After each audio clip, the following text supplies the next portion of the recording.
around here. You need to go on and do that. Hell, I ain't selling him shit. Better get your ass off your shoulders. You ain't gonna get me shot up. You better make that money. Hurry up. Chiquita de minuto, merece que le meto más de esto.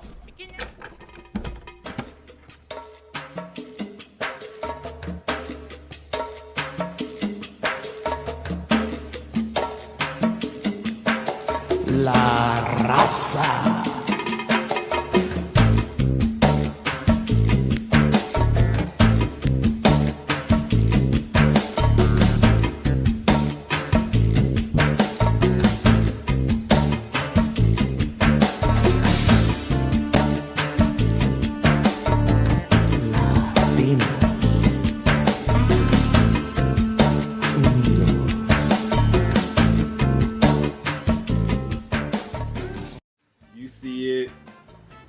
Listen, man. You see it. You know what time it is. You know what time it is. You know what time it is. My man fresh to death in this bitch. Over. It's the takeover. You see it, man. It's a takeover, man. Have fun. Hold on, man. Let me get this, man. Orale, man. Hey, man, Orale. Welcome to SYW, man. Welcome. SYW is for La Raza, man. Come on, man. See it, man. El Dog is in the building. SYW por siempre, man. 40 pelotas. We are here. The 50 animals of SYW, the Puerto Rican Juventud Guerrera. You know what it is. You know what it is. Had to do it right. Skinny Negro. Hey, you see me, man. Paco Negro's crazy. Paco Negro, man. And come on, man. You know who it is, man. It's your guy, the man. El Dog, man. El Dog. We not doing that NWO shit. It's for the LW. Oh, Viva la Raza. You see this shit, man. You see it. All right, I can't do that shit all day, bro. That's the best y'all can get out of me, dog. I'm sorry. Oh shit, man. So for everybody, y'all please watch this video, man, so y'all can see how funny this shit is in person, man. I can't wear this fucking flannel all night, dog. Let me go put on the goddamn t-shirt, man. I'll be right back. Y'all boys continue. No, y'all boy, you about to die. That's why. Listen, man. Welcome to Midcarders at Catering. The takeover. This is episode number. What is this? 39? Because these boys be moving on the episode. You know what episode this is, man? G Herbo on 3, man. 1, 2, 3. 40 ball. 40 ball. This is the 40 ball episode. So shout out to Ann and AJ. But you ain't listening to Ann and AJ this week. Is yours truly from the Union from Show Your Work Network. Is yours truly Nelson. You know me as the Puerto Rican Billy Kidman, the Puerto Rican Rob Van Dam, the Puerto Rican Nightman, Puerto Rican Juventud Guerrera, El Nelson, amongst other things. I'm here with my Union, my guys. I'm here with Marcel, the man himself. Hey, the illest out of Kansas City, Missouri. Hey, Casey in the building, man. Hey, I gotta go by the new moniker now. I got a new moniker. I'm Skinny Black. Apparently, a bitch said I look like Skinny Black from Hustle and Flow. If y'all don't know what it is, so I'm going by Skinny Black now. Nah, nigga, you Skinny Negro, bro. Skinny Negro. But yeah, man, it's a takeover today, man. The takeover for surely, man. Shout out to my guys, man, for let's take over the episode. Yes, sir. So we just filling in for them for this week. But I'll take my glasses off for this. But we actually we'll keep them on. But we'll be giving you your week in wrestling. We did watch wrestling this week. You know us. If you don't know us, we are part of the Show Your Work Network. AJ and Ann has mentioned us. Those are our brothers. Those are our guys, and not just Guys, podcasting, but regular shit. But we do our watch alongs with them, so we don't talk about wrestling too much on show, but we're very well tapped in because we let good people like them and other podcasts that we mess with talk to wrestling. So tapped in. they asked us to come through, take over for this week. Well, they ain't asked. We actually just said we just gonna walk in your trap and take over your trap. But Walk in your trap, take over your trap. we here. So salute to the guys. Salute to everybody who's listening. Larry, how you doing? Oh man, I'm doing good, man. Just getting myself adjusted because I had to take that shit off. I had to get back into L dog mode. So yeah, that's gonna live in infamy, I'm sure. But man, excited to be here. I just want to say real quick for about 20 seconds, we have come a long way from episode 40 of Show Your Work, which is around this time 2 years ago. So big round of applause for us for getting that done, man. And look at where we are now, man. We invading on a whole nother platform, man. So, it is what it is, man. So salute. But I'm excited to talk about some wrestling this week, man. So let's hop right into it, man. Let's get it, man. So let's see. Let's get into the wrestling. First of all, how are y'all doing before we get into the wrestling? Oh man, I'm good, man. I can't complain, man. I can't complain either. Man. Fucking hot, but yeah, I'm good. Yeah, I'm good. that's that. So yeah, man. Not for sure. We had a nice episode of Show Your Work. When y'all hear this, it'll be already be out. But we were at volume 136, so you can tap with us, follow us on everything at SYW. Our newest episode, 40 Pelotas, is out now. Come on, man. It's the reason I picked that title, man. Come on, man. Do the knowledge. So too, man. Pay that y'all 30. Know, I put this up. Y'all sure already know what's going on, dog. Yeah, man. It's only $3, dog, for the Patreon. And the Absolutely. Patreon, I get exclusive shit.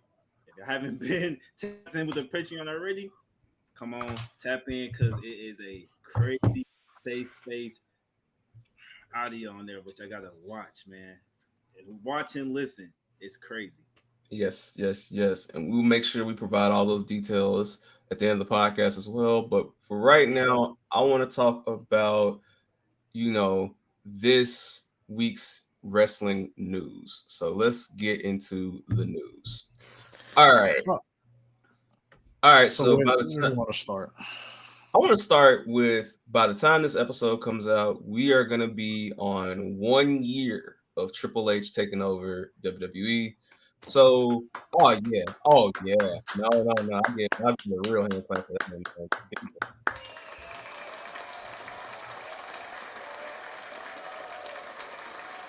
I remember where I was last year when I broke the news in another Discord about Vince stepping down and then Triple H taking over. And I remember that was like the block got crushed that day because it was literally right before SummerSlam. And I was like, man, it's really going to be Triple H's show. And here we are a year later. And hold on, man. And in the words of the legendary Snoop Dogg, man. I'm going to do the little win on Rhapsody. Give me a second. Yeah, you good. That motherfucker don't miss. That motherfucker don't miss, man. We're putting the flag over the mic for this one because that's what this is. Sacred, man. The mat is sacred. Word to Gunther. But yeah, that motherfucker Triple H don't miss, man. So yeah, man. I'm gonna ask y'all this: did y'all imagine WWE running this way with Triple H being in charge a year later?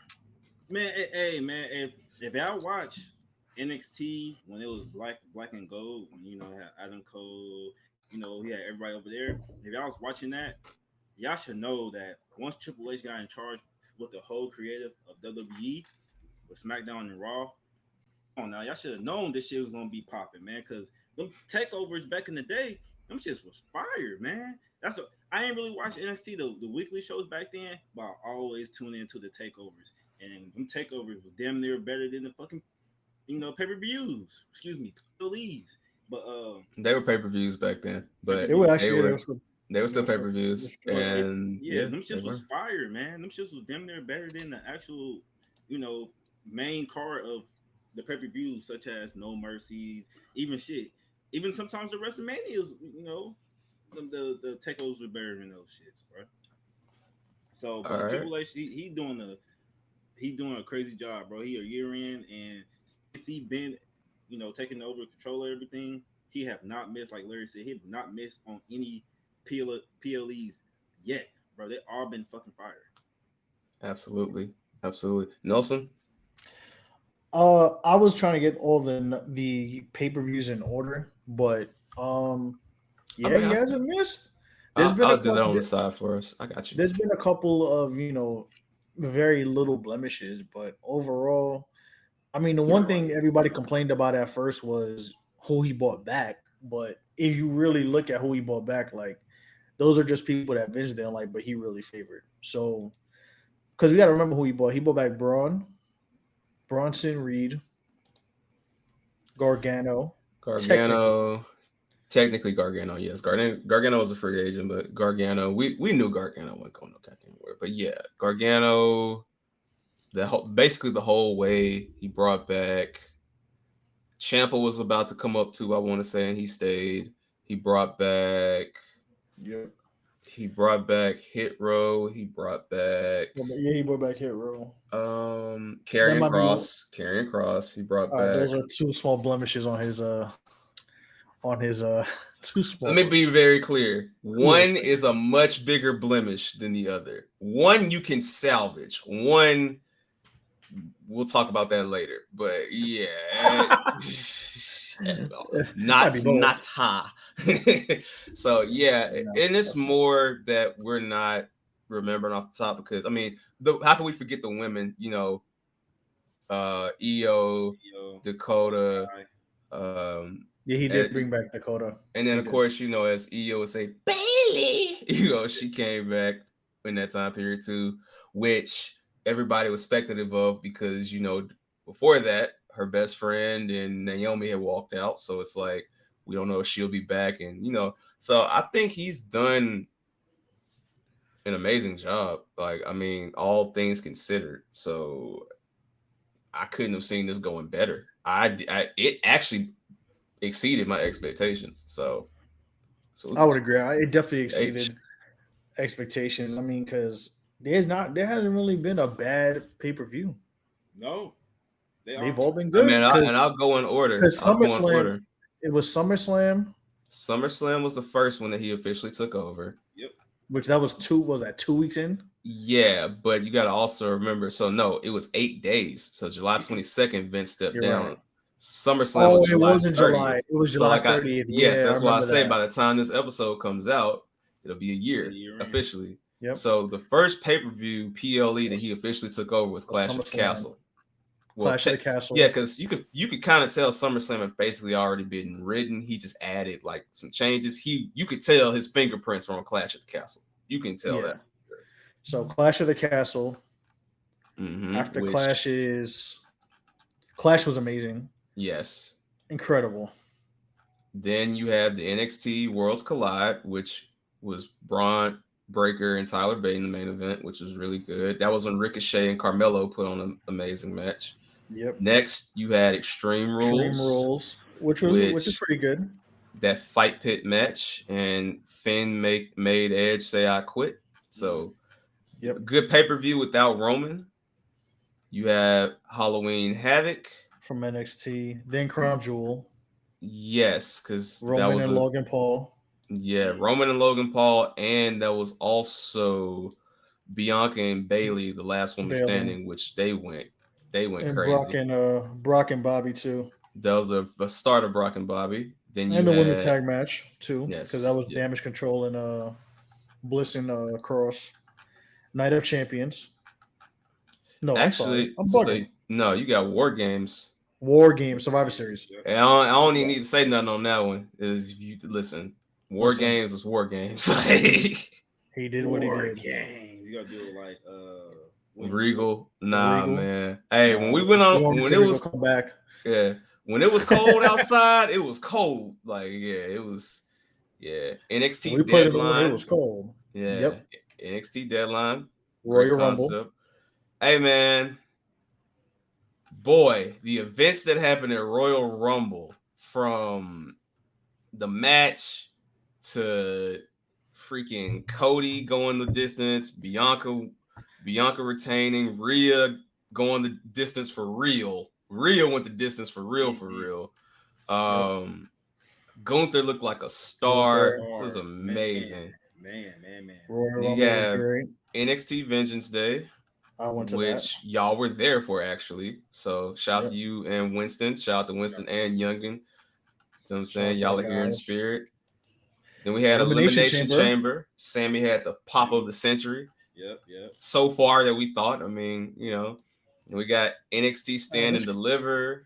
It's crazy because if you look at some of these articles, and before we get to Stand and Deliver, like Pete it literally says when you go to like the reception, the event, every event is like critical acclaim. Oh yeah, I ain't even looking at that. I'm just critical acclaim. I'm going on. It continues the streak. Critical acclaim. Like there has not been one. I'm looking at the reception just to look, and there has not been like one that they were like, yeah, this pay-per-view is not good. Nah, because don't nobody give a fuck what Dave Meltzer got to think about this shit, man. This shit fire. Fuck you and your star ratings. Now, as I was saying, so we got Stand and Deliver. Stand and Deliver, which has some bangers. That was the return of Gargano.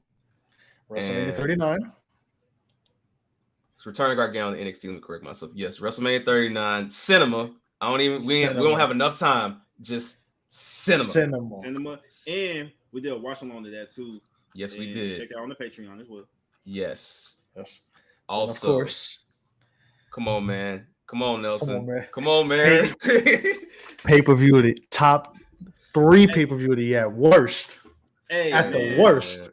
Best backlash ever. That's the best. Best backlash ever. Hey, that's the best one so far, bro. That really I ain't even have to say. Everybody else said it for me. Even show up. That was my favorite one, man. I love that pay-per-view. I'm gonna have to rewatch that one. That was really good. That's the best. Everybody says that's the best backlash since I'm gonna be chilling with my 2000, kids, man. And that shit was good, man. That shit was good. Shout out to Bad Bunny. Shout out to Damon. Man. Let's say on La Raza on 3, man. 1, 2, La Raza, man. Come on, man. That shit was fire. Come on, man. Carlito, Savio Vega, Zelina Vega. Come on, man. We was there. All we needed was a stage, God. That's all we needed.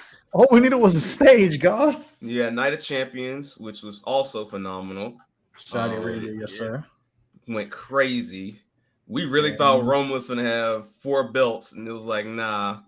You know what I'm saying? I thought so. Yeah. Then we had another NXT event. Yes, we had NXT Battleground. Then solid, very solid. Money shout out to Little Scrappy. Man, what you drink? I wish they made that the theme song, man. Why didn't they make that the theme song, man? Another banger. This might be my favorite of the year, but I understand if you put Royal Rumble and if you put Backlash up there and WrestleMania as well. Like those, I think Rumble, Rumble Backlash, and it's wrong. There's no misses, but like probably it's honestly it's Rumble, Backlash, Money in the Bank, and WrestleMania. Yeah, Money in the Bank might got it for me, dog. Like that. Listen, that pop when Jay pinned Roman was insanity, and then that pop Drew got when he kicked Gunther's head off. Hey man, listen, bro, cinema. Listen, man, Trip.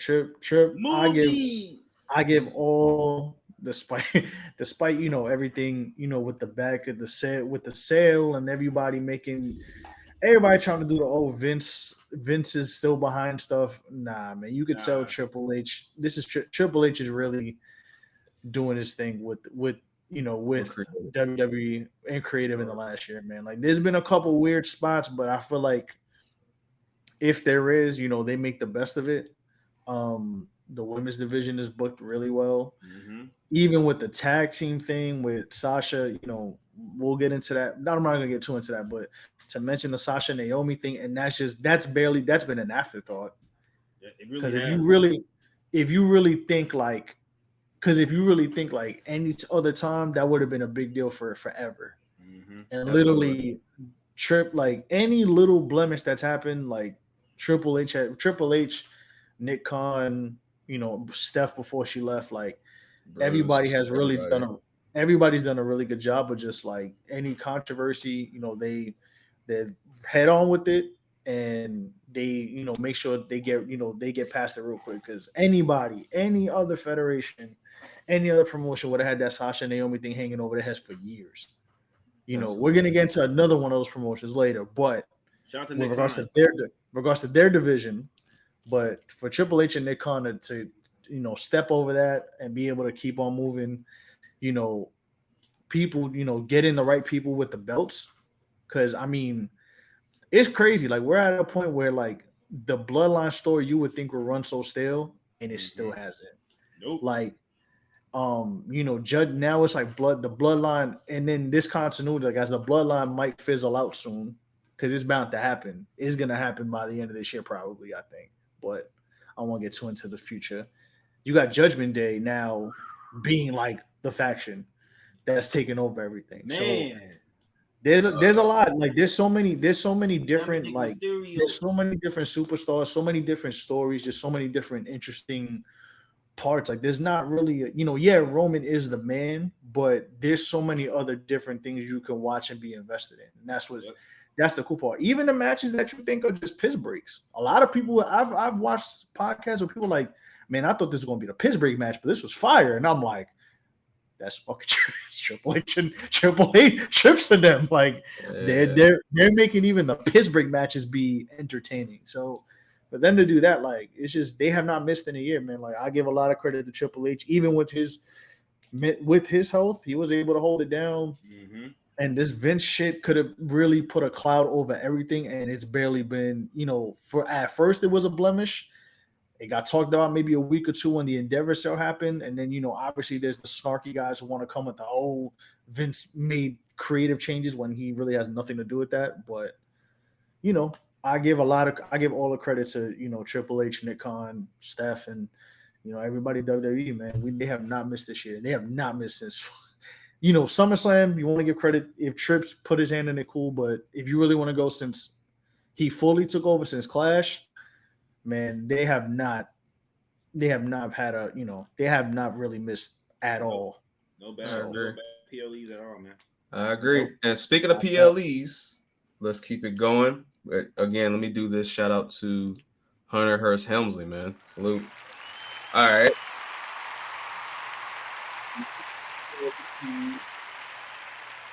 There's a rumor that we're supposed to be having Royal Rumble in Tampa this year. So what are you guys' thoughts on Royal Rumble leaving Texas and going to Florida, specifically Tampa this year? Because I know Mania will be in Philly, and outside of Royal Rumble and maybe some scheduled Saudi shows, we still genuinely do not know where the PLEs are going to be this year until they announce them. So what you guys' thoughts on, the Royal Rumble possibly being in Tampa this year? So I'll let you go first. They love Tampa. They love Tampa. I mean, they did it at WrestleMania. They did it for WrestleMania. Supposed to be in, when COVID happened, supposed to be in Tampa. 36, and then 36, they did 37. They did 37 in Tampa. I mean, as long as the weather is cool and everything like that, and the crowd's rocking, I'm cool with it, bro. I'm good for it. Yeah, from what I read, supposedly the rumor location is Tropicana Field where the Rays play, which is where they did the Thunderdome. So that's going to be interesting. But I mean, it being back in Florida doesn't surprise me. I feel like when it comes to the Royal Rumble, I mean, aside from what was the year they did? They did in St. Louis, but like aside from that, I feel like it always goes like it's always in the South, or like in states where like it's not cold, which is weird because usually they keep them in closed arenas. So I'm just like, okay, but I mean, yeah, if it's back in Tampa, it's cool. I feel like they've done a lot of big events in Texas, so I think they're gonna probably, I guess it's just a cycle where they go back to Florida and get it done. But Tampa's cool, that's that's awesome for them. And if they do it in Tropicana, it's somewhere they're familiar with because, like I said, they were doing the Thunderdome there, for a while, and which I could tell, bro, because when what was the match they had? When it was KO and Roman were driving the golf cart, you could tell the Tropicana roof has all those crazy ass catwalks. So I could tell, I'm like, oh man, that's Tropicana Field. And then they, after during the pandemic, they revealed like where they were at. But I mean, why not? I feel like they're just going back to some places where they, during the pandemic, and it makes sense. It don't surprise me they're going to like Florida, especially Tampa. So it should be a dope. It should be a dope event. I mean, it's Triple H. It's a Triple H PLE dog. So I don't have any doubts. Hunter, please bring a PLE to Kansas City. You guys are coming here. Y'all do Raw. Y'all actually doing a show here in October, which I will be there.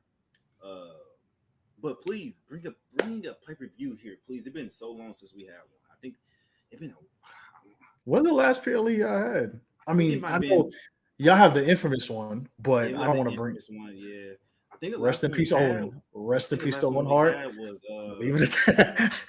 We're not gonna get dark like we I want to say it was New Year's Revolution. New Year's Revolution. That's like really. Yeah, it's been a minute. Damn, been a minute. That's crazy. Yeah, they having a Monday Night Raw in Charlotte in September, but I'm not gonna be in town, so I would have went for sure. I saw the ticket. I was like, oh, they got Monday Night Raw.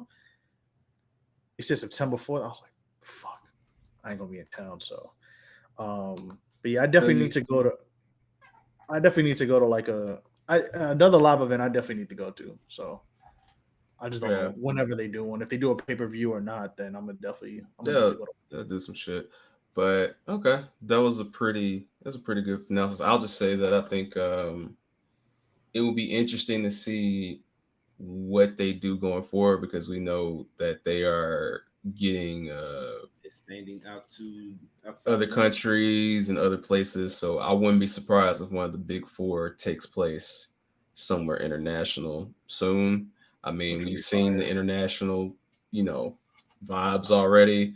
We know Cena already basically campaigned for London to get a WrestleMania, which we know is going to happen. So it'll be interesting to see where they end up going. But I think it'll be dope for them to return to Tampa and get a bigger feel now that we're about 2.5 years removed from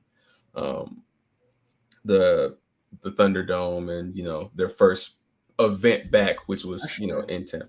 Oh. Yeah, almost 3. I mean, if you count it, it'd be almost 3 because by that time, yeah. Yep. Yeah, that's crazy. It looks like that was a year, and that felt like 10 years in one. Depending. All right, so I'm gonna go. Let's do something serious, and then let's get into some hilarious shit as far as news go. So first up, we're going to go with KO and Liv both being injured.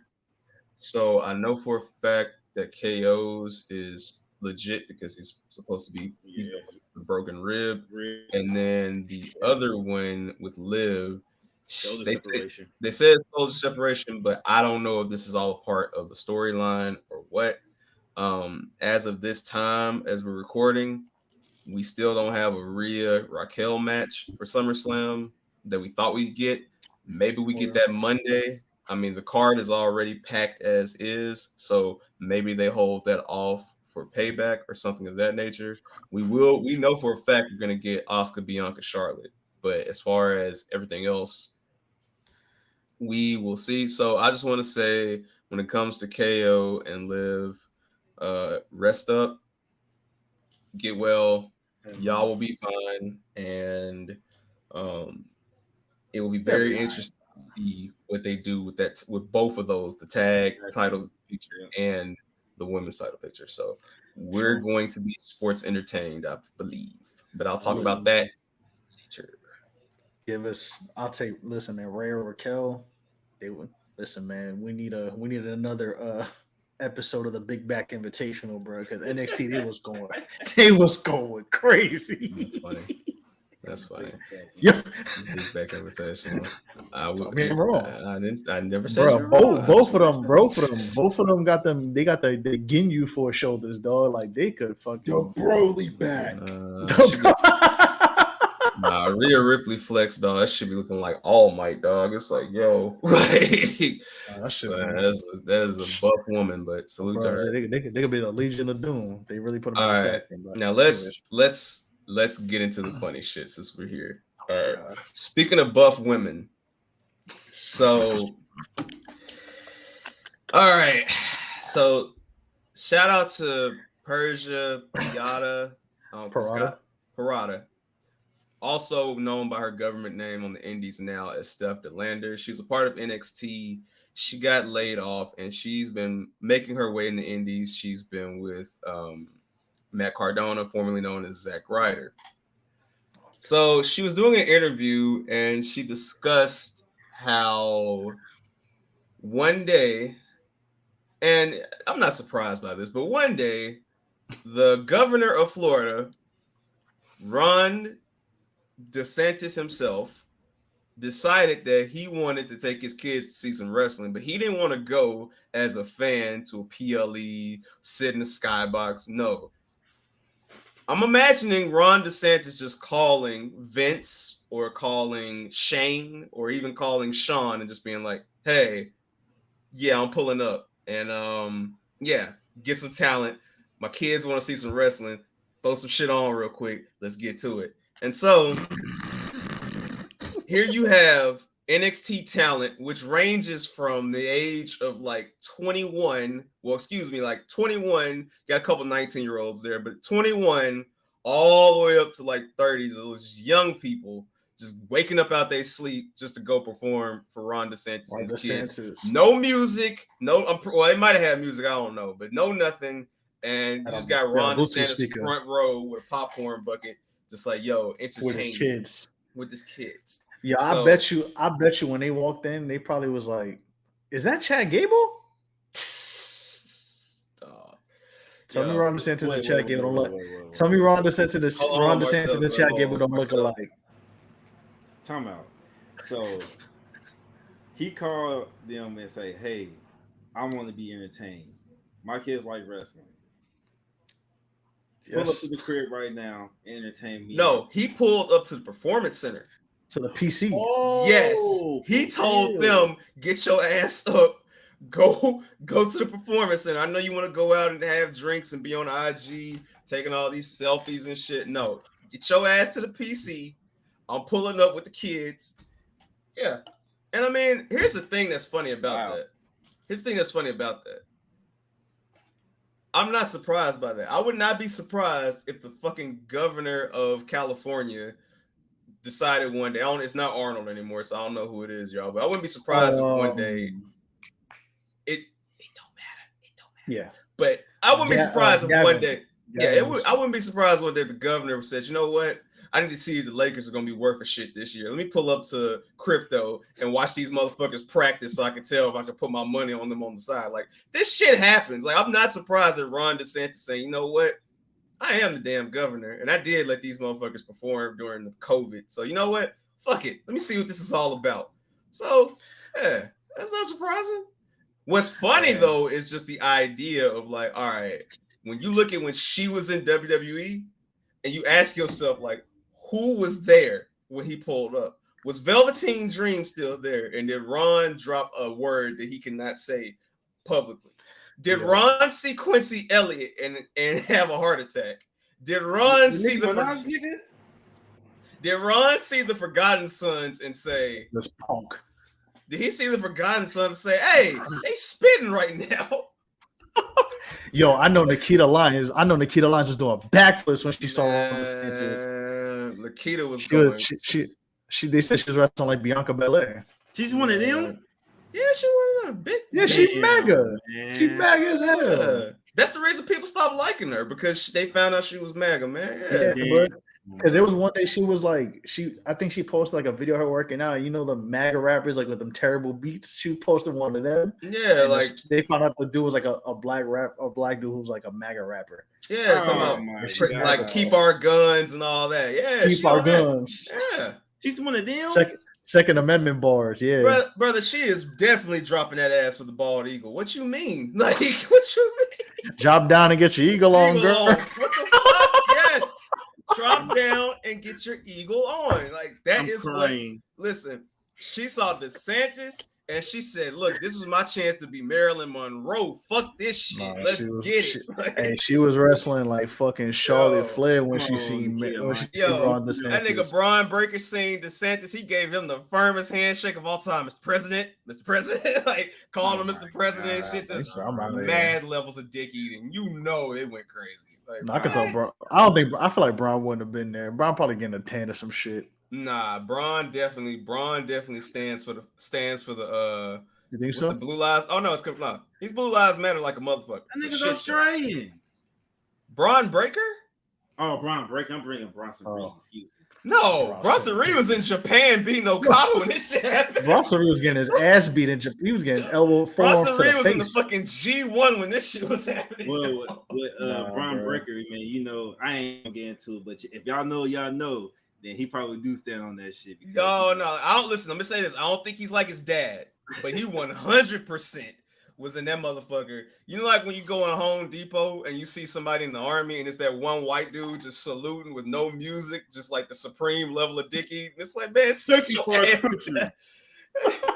And listen, I support the troops, my nigga. I'm not gonna salute you while I'm trying to get a bucket of paint, dog. I'm sorry. Like we can do Ron that shit. DeSantis, bro. Ron DeSantis, bro. That was the Great American Bash. Dog, that was the real Great American Bash. The real Great American Bash, dog. They started playing "I'm a Real American" when he came through. Security God. detail came through. Was like 7 buff ass niggas that just walked in. He just sitting there with his kids. You know, you got them badass white kids too. They running around and shit. Fucking, he telling them to Throwing sit down. They chairs. don't want to do it. Like, You think Lacey Evans was there? what? She showed up. They didn't even tell her. She still showed up. Like, what? They had Sarah. What's her name? Sarah Valhalla, whatever fucking name is. She was there. What? Come on, man. What are we Yo. talking about right now, dog? Them niggas 100% showed up and was on Man, pure dick Nikita- eating, brother. Nikita Lyons were wrestling like Julia when fucking my Ron God. DeSantis was there. Dog. I'm Nikita telling you, they Lyons. was calling that nigga Mr. President, dog, and they were not. Nikita even- was definitely calling him that. Yeah. She said, "Thank you for your courage, sir." Thank you for your service, sir. Just know I voted for you too. I'm gonna Just vote for know you. I fucking voted for you. Nah, bro. And then Persia had a good joke about it. She was like, you know, it's funny because if he becomes president, I can sit there and tell my kids, like, you know, I performed in front of the president, which is a fun outlook to give that. But in all honesty, like, I'm just here for the fucking jokes, though. I just need to know if he saw Quincy Elliott and had a heart attack. I need to know. Like, Nah, I would love to know if he saw Pretty Deli with them cutoffs. yes, boys. He would have been like, yes, what? Pardon me? Oh, Not my America. where are these boys from? Take them back there. What's this shit I'm hearing about you boys? Yeah, no. What's the shit I'm hearing about? Yes, boy. Yes, boy. Yo, Oh, that man. motherfucker. Yo, nah, man. He seen Lash Legend, fucking turned around. Hey, yo, if they had DeSantis in that goddamn prop barbershop, dog, I would have been fucking crying, dog. If they would have had him in the fucking Trick Mellow barbershop, dog. Yeah. Nah, man. Remember when they said that was the barbershop? Remember that picture from Twitter where it had like the DVD covers on the I'm wall? gonna bring that this said- barbershop up later in this episode, man. Sean ain't shit. I'm gonna talk about it later, but boy, I knew where he was going. no. You ain't gonna guess Who where is I'm gonna bring going? it up at, but brother, Sean ain't shit, man. Listen, man.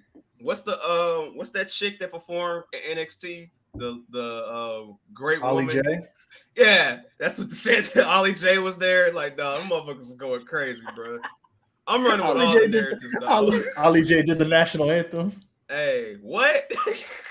She did the national anthem with a trap beat. Oh man, that's crazy. That's All nasty. right, let's continue on, man. Speaking of nasty, dog. Hey, All man, right. wait till he finds out her body was made in China. I'm sorry, continue. Oh my god. All right. Nope. Hey man, this is the words of DJ Larry, Nelson, and Marcel do not reflect Midcarders, Midcarders and catering. but I'm pretty sure they fucking agree with us. Now, If you have a problem with what I have to say, you can tweet me at who is original. I'm gonna deliberately ignore you because I don't care what you think. Anyways, Oh, that's on me too. speaking of bodies that are not holding up, Katsuyori Shibata, man. All right. All Oh, boy. right, man. So a report came out that Shibata has basically been excommunicated from Japan.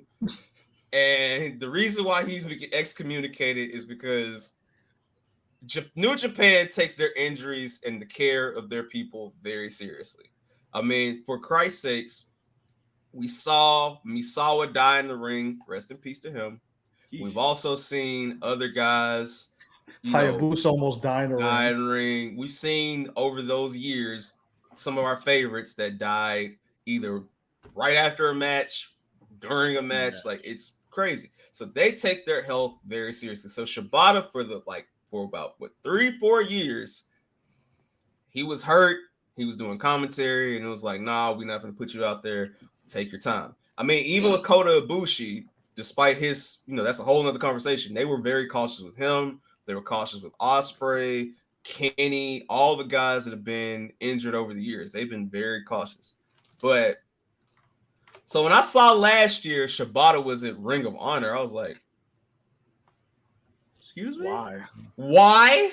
He got cleared? That was my first thought. I was like, he got cleared? And he didn't do a New Japan match? And I was like, okay. And then he kept on wrestling and wrestling and wrestling. I'm like, hold on, wait a goddamn minute now. Like, there ain't no way he ain't done a Wrestle Kingdom or had a premiere match since he's been back in Japan. So now that this report has come out, it's like, okay, they literally are like, you know what? You wilding out. You stay over there. You get those people to go to those shows in San Jose and the Cow Palace and all that. And Trenton, New Jersey. We will be moving on with our lives. And it's like, they're just sick of it. I mean, and here's the thing, he's had Wrestle Kingdom matches. He's been promoted over there, but it's like, he just does not want to slow down. And they're just like, bruh, nah, go wrestle Daniel Garcia for the 44th time. We don't care. Like, so what you're saying is, Larry, is that he's Daniel Bryan. Oh, what I'm saying is he's Sting, he's Saraya, he's everybody that goes over to All Elite Wrestling that's wrestling way more than they should, dog. Like, how many? Yeah. Okay, so I'm gonna add on to this because I knew he was hurt because I don't like Larry. Larry's my New Japan plug, my correspondent amongst other people. So like he tells me everything I need to know for the most part. But I know Shibata was hurt. I didn't know he wasn't wrestling though. I thought he was just chilling, taking a couple matches here and there. That's it. But when I heard and I read the article about like, bro, this dude's like neck is fucked up. Like he is dry bones right now. He stopped wrestling in 2017. Damn. He got hurt at Sakura Genesis, dog. That's the April pay-per-view. 2017. 2017? Was that a neck injury? Yeah. He had a subdural hematoma, which can be... Wait. Yes. Hold on. So you mean to tell me, where's the mic? This motherfucker is wrestling with a hematoma? Yeah, and it's because he kept on doing, like, his signature moves, he kept doing the headbutt. So it's like... you could die in a ring. Because didn't somebody have a hematoma that they said not to wrestle? Recently, I can't remember. I mean, I don't even want to lie to you right now. But the point is, so he had that injury. Let me do my. And then after 4 years, right, he had an exhibition with Zack Sabre Jr. But during that exhibition, it was basically like, don't take no bumps, which he really didn't take that many bumps. It was one of those like kind of how when they did Steve. When he came back and faced KO, where he didn't really take too many crazy bumps due to his neck, like they just kind of overly protected him. It was a 5-minute match, dog. So that was that. And then that's when they had him on Forbidden Door, and they had him on Dynamite, and they had him in Ring of Honor and all that shit. So literally, they were just telling him, like, look, man, make your shit a specific special appearance. He like, fuck that. So yeah, like that just shows you that the protocols over there are fucking garbage, man. Like even it was a couple weeks ago, Marcel, when Sting missed that table bump for Sammy Guevara, fucked himself up. Man, Or yeah, man, it was one I was watching AEW today. It was one with AR Fox and Darby Allin. I'm like, we'll talk about it. Oh yeah, but and then Mind even you. with Danielson, Danielson was going into Forbidden Door hurt. Instead of him saying, "Nah, let me chill. We can save the Okada match for the fucking stadium show," he goes in, hurts himself. Now he might not even make the damn stadium show because he just had surgery. Yep. We might not see Danielson until next year. So it's just like, bruh, it's reckless over there, dog. How many wrestlers going into AEW? How many wrestlers left for AEW with terrible injury histories? Because let's really think about that. So Shibata's the newest one. Mind you, Shibata was paralyzed. Yes. Yes. He was temporarily paralyzed from the hematoma. Shibata. Brian Coda's always fucked up. Osprey be wrestling over there fucked up. Kenny. Soraya. Kenny's been hurt. Kenny over there fucking wrestling like his WWE literally told Sting no. And he was like, nah, fuck it. Like Keith Lee. But man. Nah, that was his own doing, but I can't all right, fuck it, we here. I can't call it an injury if you just want to be a fat ass. I'm sorry, bro. Like let's be 100, dog. Like if you don't want to get him because of his he didn't want to get in shape. And because he didn't want to get in shape, he has a condition. And listen, I don't want that man. I don't want nothing bad to happen to him.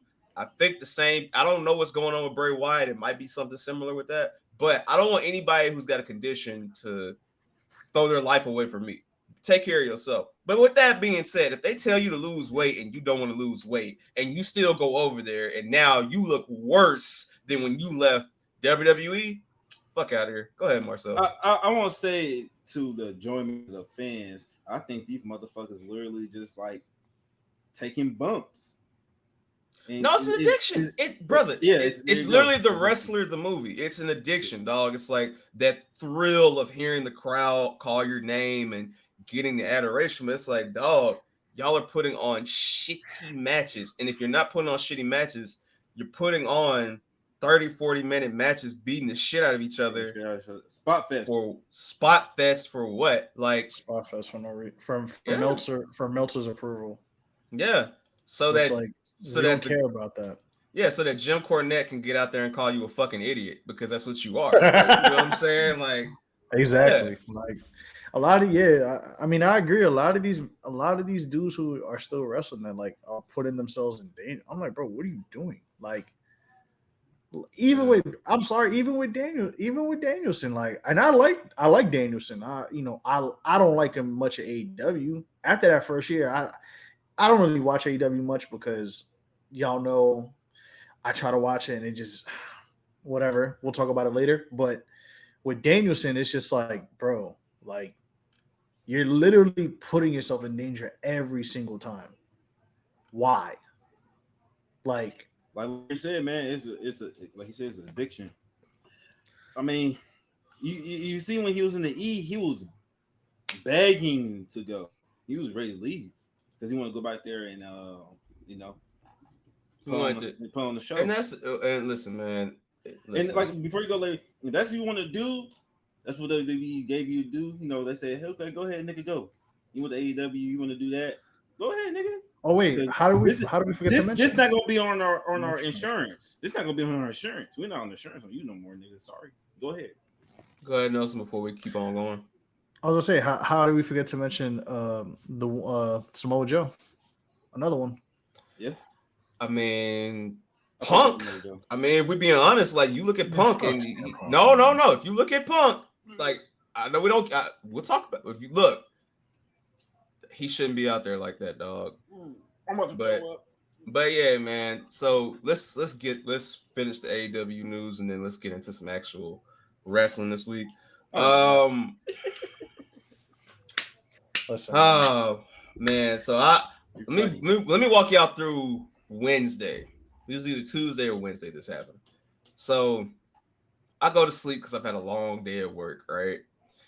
and I check my phone, and I've got notifications on Twitter, in the group chat, on Discord, and all I see is, don't tell Larry. Larry better not find out. Don't tell Larry that this happened. I'm like, the hell did I miss? And I look, man. And Roosh re-signed with AEW. And everybody thought I was going to be pissed. I was just going to be on here boo-hooing and crying. Let me be very honest about No. Let me be very honest about Roosh and why this happened. So, also, we didn't mention this, but Fuego del Sol is another casualty of Tony not calling you back and saying, and you're just letting your contract expire. And also, Fuego del Sol has also gone on interviews and saying, man, this shit changed when Cody left. So when it comes to Roosh, right, let's be honest. Roosh likes the ability to go do what he wants to do. He just had a kid as well, so congratulations on that. He just had a daughter, I want to say. And he likes being able to team up with his dad, his brother, Dralistico, his Ingobernable brother, Andrade. You know, they started that shit. So it's like he likes to be able to float around, do what he wants to do.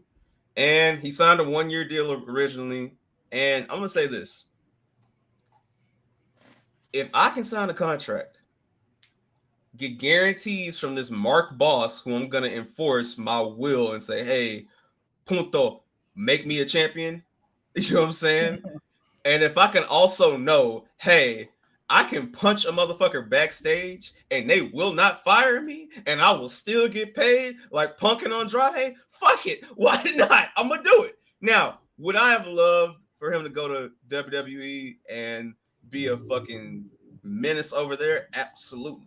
I actually like Roosh. The first Roosh match I saw that made me say he is that guy was at the New Japan Ring of Honor Super Show where he fucking destroyed Dalton Castle in like 10 seconds. Like he literally just beat him in 10 seconds. I said, this motherfucker is legit. So I want the best for Roosh. I want the best for all luchas worldwide. As much as I am a New Japan guy, I'm also a lucha guy as well. So if he gets to still do pop-up dates in AAA and CMLL or wherever he wants to go, salute to him. I mean, he's going to be in Triple Mania doing a loser gets their mask or haircut match soon. Yeah, so that I forget what it's called. It's a fatal 4-way match, and that's going to be fun. And you know, it's what he wanted to do. It wasn't like it was something that he had to do. It's what he wanted to do, man. With the WWE hiring freeze still somewhat in effect, keyword somewhat, I understand, man. So, you know, if he got that money that he wasn't going to get from WWE, the same way Bandito took that money from AEW too, get paid. Because, I mean, Roosh is not shit. Bandito's hurt. So, he is? Okay. He's hurt. That's why his brother was out there this week. But Roosh will be fine. If Roosh wants to go to WWE in a couple years, he'll be fine. Bandito will be fine. But, you know, salute to Dragon Lee for taking that leap of faith, man. And we'll talk about him when we get to NXT and SmackDown. So, yeah, salute. So, with Roosh, he's in a Lucha de Apuestas match. I couldn't pronounce that to save my life. Lucha, so, yes. Lucha de Apuestas. So, yes, he's in a Lucha de Apuestas match where whoever loses, you get your hair shaved or you get your mask taken away. It's him versus LA Park versus Sam Adonis. The tag team match. The tag team match. Yes. Yeah. And I'm not mistaken with Roosh, I think he saw a 5-year deal. So it hasn't been confirmed. We just know that it wasn't a 1-year deal again. It might be 2 or 3 years. So he got them bucks though. Yeah, Tony gonna pay you. But man, sheesh. But I mean, shit. It is what it is. But also, I do believe that a part of his push, him not getting a push, was because he wasn't exclusive to AEW. And we've seen that before. Yeah. So that goes into my guy, Flying Brian II. You know what I'm saying? Ooh. Now, Flying Brian also wasn't that exclusive until the end, but by the time they made him exclusive, this is when they got Punk. This is when they were still doing the here is this former WWE wrestler every week. So he got lost in the shuffle. And I mean, listen, the guy didn't get a chance to develop over there.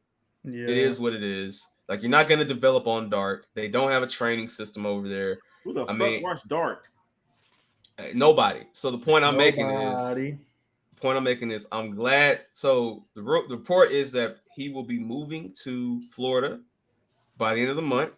He'll be starting with NXT soon.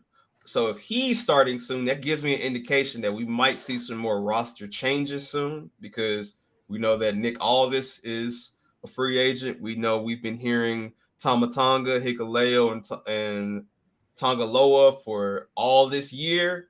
So we might get some more Samoan invasion soon. You got other guys whose contracts are coming up. A lot of rumors coming up. So, and of course, we know every day it's like, So Kenny Omega went out to that ring and said, I'm going to go where the Bucks going to go, but he didn't say we re-signed. So it's a lot of roster changes that are on the way. So we will see, as they say. Yeah, because they were doing there was the holdup because of the deal, right? The merger. It's two things. It was because they had let their talent acquisition guy go, and the deal has been happening. So they're waiting for that to finalize, which they believe will be by September. So they don't want to make too many, because obviously you have to submit earning reports, you have to submit budgets and things like that. So if you keep on adding people, you're just adding more work for people to do. So I'll imagine once that deal finalizes, we'll see some roster cuts on the WWE side, and then we'll also see,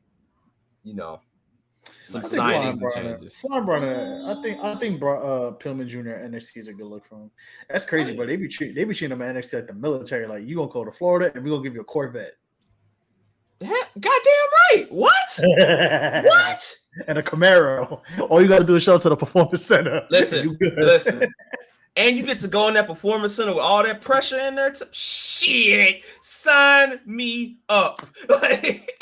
And for Pillman, that's his dad, so he gonna have, exactly. But I think they're gonna do him like they did with Braun Breaker. They're gonna give him a gimmick that's a homage, but not too much of a pure homage to his dad. I think he's gonna, because he's not a talker like his dad is. So I'm pretty sure he's gonna have some kind of fun. He gotta cut that mullet off, bro. That's what you need to do first. I mean, if that's his look, hey, listen. We say that shit, and Dom's getting his mullet over. So I mean, hey, But it's Eddie. It's Eddie though. So this know it's. I mean, but shit, he's paying homage to old Brian. He's paying homage to WCW Brian. Like that's. I mean, I feel you. Yeah, but I think it's because AEW fucked it up. I think there's that too. Oh yeah, because they. I mean, listen. They had him built like a grease character. No, like he was a high school student. The varsity was, but that's also why Cody has said. Shout out to him. He said that he would move mountains to get Arn Anderson back in WWE or to work with them again, because think about it. Arn's son Brock is like, what, 20? He's young as hell. All those guys from the Nightmare Factory are over there. So obviously Cody wants everybody kind of together or, have a pipeline going. So I mean, it makes sense. But shout out to Brian. All I'm going to say is, dog, if a motherfucker get released on Tuesday and Thursday, he working out in the Performance Center, that tells me everything I need to know, dog. That shit was in the works. Yeah, it was done in the works. God, it was. Because he went, as soon as he got released, you already heard rumors that he went to Florida already. Like, I've been waiting for this. But there was I read something that supposedly he was at odds with people in the locker room too. But I mean, you goddamn right. Why the fuck do I like y'all motherfuckers? Sorry for yelling. Sorry, I got triggered just now. Sorry, it's not show you work for me now. But why the fuck would I want to sit around and just say nah? Let me just lose again on Dark to fucking the Guns when these motherfuckers just showed up. I've been in this bitch since day one. Me and Joey Janela can't get a fucking bone. I gotta go to GCW and fucking break my back, spinal, just to get some fucking attention over here. Like, nah, dog. Yeah, for sure. Hey, man. He'll be out of NXT, man. Hey, man. And like I said, send him to Puerto Rico. Give him a shot. If it don't work out, at least you said you tried, type shit. So, all right. Send him to Puerto Rico, man. Oh, shit. You want him to get into a fight for real. But, all right. All right, so that's that. Now let's get into this week in wrestling. So, all right, this is not a usual occurrence. We have Marcel here. So, Marcel, let's talk about AEW Dynamite this week. Oh, Get it out of the way. We start with that first. Yes, Damn. we are. did you watch the main event? I watched the whole thing. So Let's you got talk to go with about the it. main event because I didn't get to watch the main event. But people say it was trash. I didn't get to see it. Oh man. But That shit was ass. Man. overall, from what I watched, I started at the main event, but you had AR Fox versus the workhorse Orange right Cassidy. now of AEW, Orange Cassidy. That match was cool. It was a nice match. I enjoyed it. You know, you got the flippies and stuff like that. I definitely enjoyed it. And too, you get a heel change with AR Fox, so they might be pushing him more on AEW programming on Dynamite because you usually see him on ROH and shit like that. Well, yeah, I think they're gonna start. They're gonna start moving around with some more guys because I know Swerve got his shit with Ring of Honor. He's got the embassy with like Brian Cage. I forget the tag team name, but I think they're like Tongan or something like that. They're Islanders, but them two big strong motherfuckers, they can go. Yeah. So yeah, I see them. I don't watch Ring of Honor. I be seeing them when they be coming down and shit like that. Because they're the 6-man tags, just three big motherfuckers. Like like that shit there. So maybe he's gonna be. You could tell they're trying to set up like Darby and Swerve. For more, and you can tell they're gonna be. I think Swerve might be the one taking that international title off Orange Cassidy at this point. Like, well, that looks like that's the play. That could be the play, but you also at the end of the match, y'all, Mr. Blood himself came in and beat down Darby. I mean, not Darby Allin, but Orange Cassidy. Mr. Blood. Mr. Blood. Mr. Blood. Mr. Blood. As funny as y'all don't know who Mr. Blood is. That's John Moxley himself. He beat down on Orange Cassidy. So you will see a program with them two coming soon. Well, what they're gonna I think what's gonna happen. I think, don't quote me on this. I think you might get some trio shit where it's gonna be Orange Cassidy and Best Friends,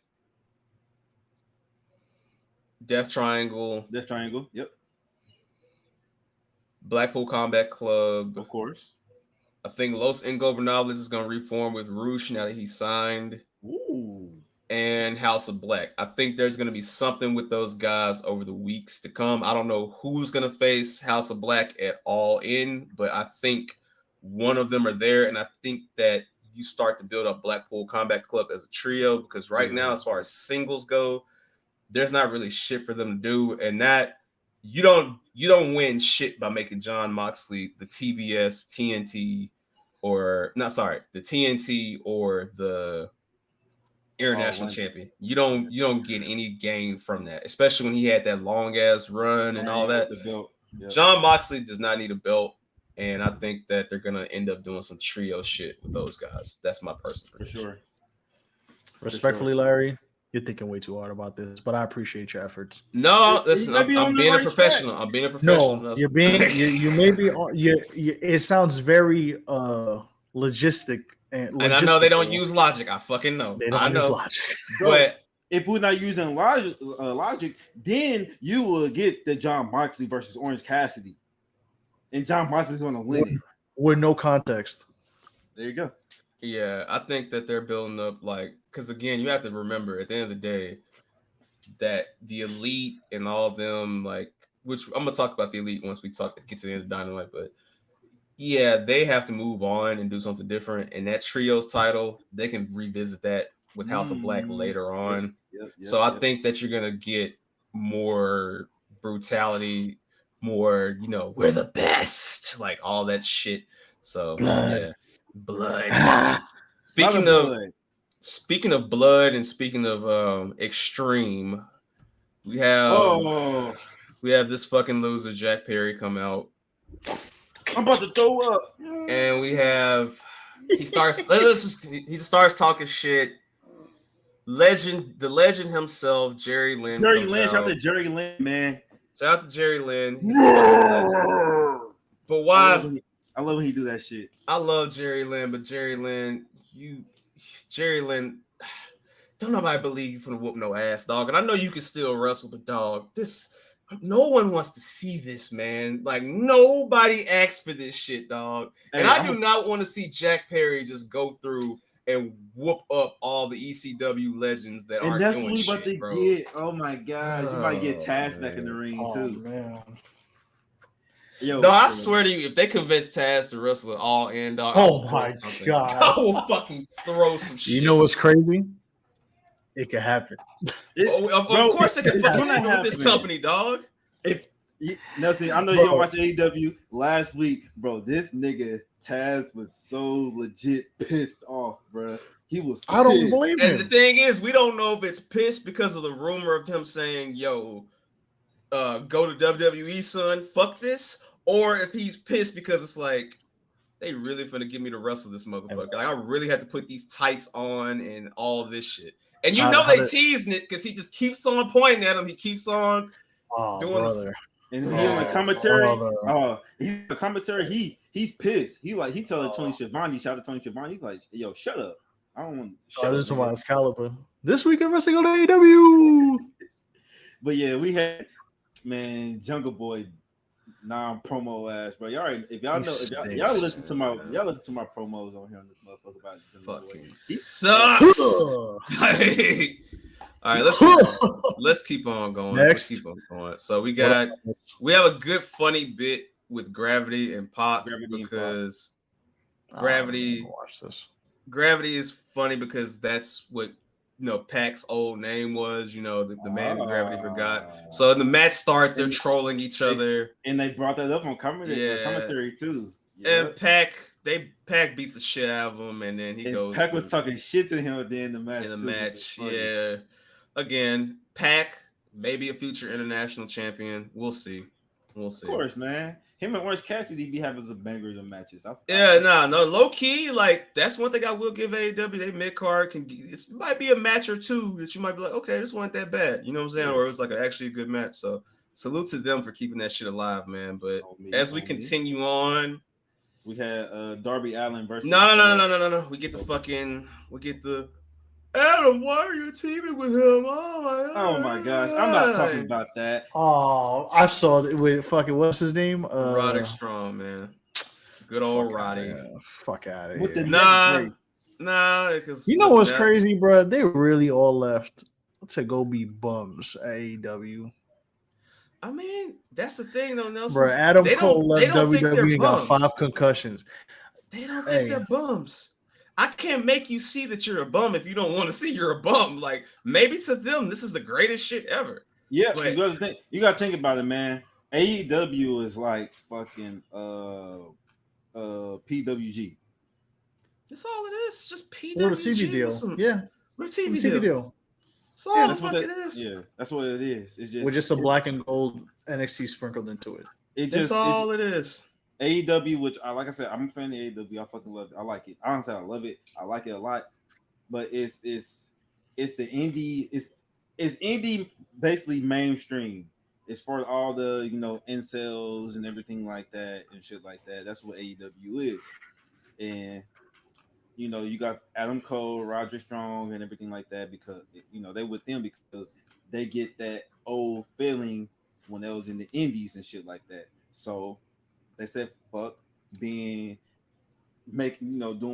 cinema at the E. We're gonna go here and do what we love because we get that feeling back when we was in the indies." All them FTR, all them guys, like this is it's the feeling, FTR bro. FTR is the most overrated tag team.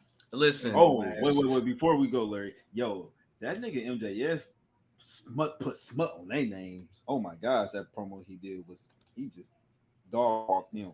Let me not guess. Listen, man. Yeah, that's it. Then you get Darby and Swerve, which y'all got it. Yeah. NJ Darby and Swerve. I'm low key getting tired of that because we see that shit damn near every week. Bro, every week I'll be seeing that. I'm like, bro, is there a storyline here? I guess it is not. a storyline. This is a storyline. All right, then we get to the two last matches of the night. All right, let's start with this main event, man, and then we're gonna get to the co-main. Go ahead, event. Larry. I didn't get to watch it. Go ahead. No, you want to do? Let's do the co-main event. No. Let's save that for last. Let's save that for last, please. Okay. Let's save that for last. The main event.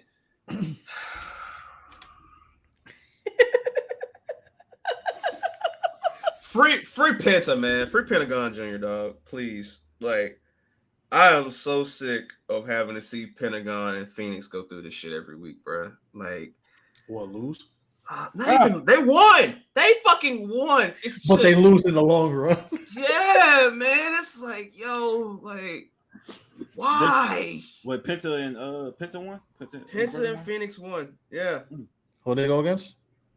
It was a Blackpool Combat Club and Best Friends. Claudio and Moxley and the Best Friends. Now on paper, it's like this match should not fucking suck like this. And I even said, I told you, Larry, I said when I look at the match card, I'm like, oh, this is solid. This is a solid match card. You literally have ECW / NWA Territory Wrestling versus PWG in Japan versus Mexico.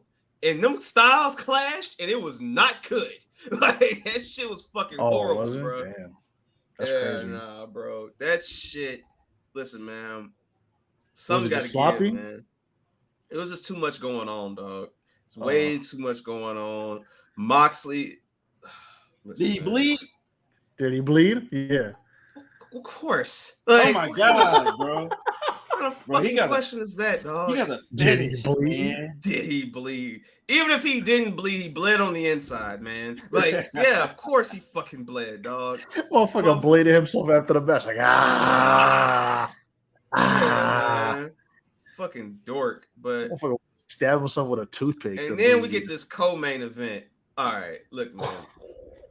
Britt Baker and Tyra Valkyrie? Oh, man. Taya. Not a banger, a stanker. Taya, I know that you a married woman. I got nothing but respect for you. But you should have took your thick ass back over to that performance center, man. Because this shit, man. Oh, my goodness, man. Larry, you want to do with me? 1, 2, 3. Like, nigga, that shit. Hey, let me see if I can. Chill, man. Oh, photo great, man. I gotta do some research, man. Cause that shit's ass. I ain't gonna hold you. I gotta do some research, man. That shit's on ass. Tony Khan and them. That shit was ass. Man. That shit was ass. I ain't gonna lie to you. I ain't gonna lie to you, man. I gotta do some research. That shit was terrible, man. That shit stunk. That shit was bad. Listen, please. And you know what's funny? And somebody mentioned this in the Discord. Shout out to our Discord. It was Pat, matter of fact. Shout out to Pat. Pat came in, and I could tell by his typing.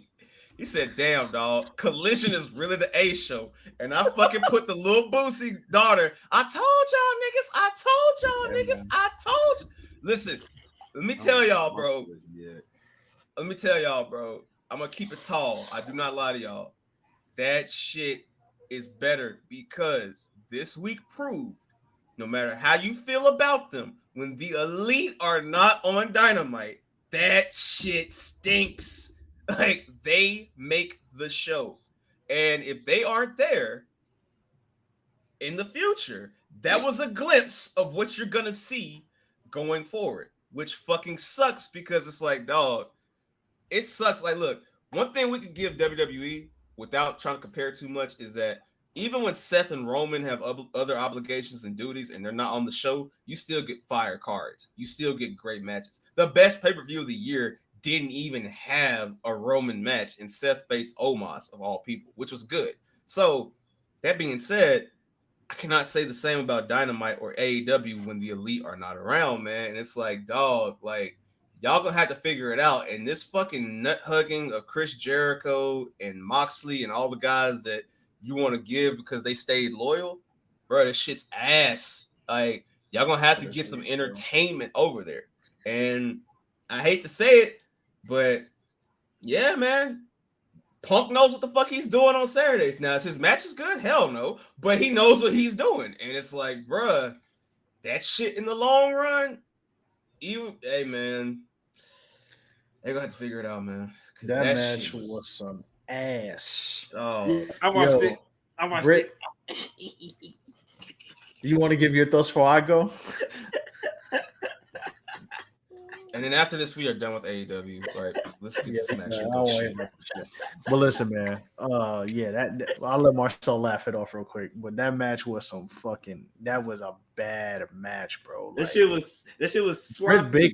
Britt Baker is wrestling at 0.2. I told you, I call her Britt Baker MID because she's not good.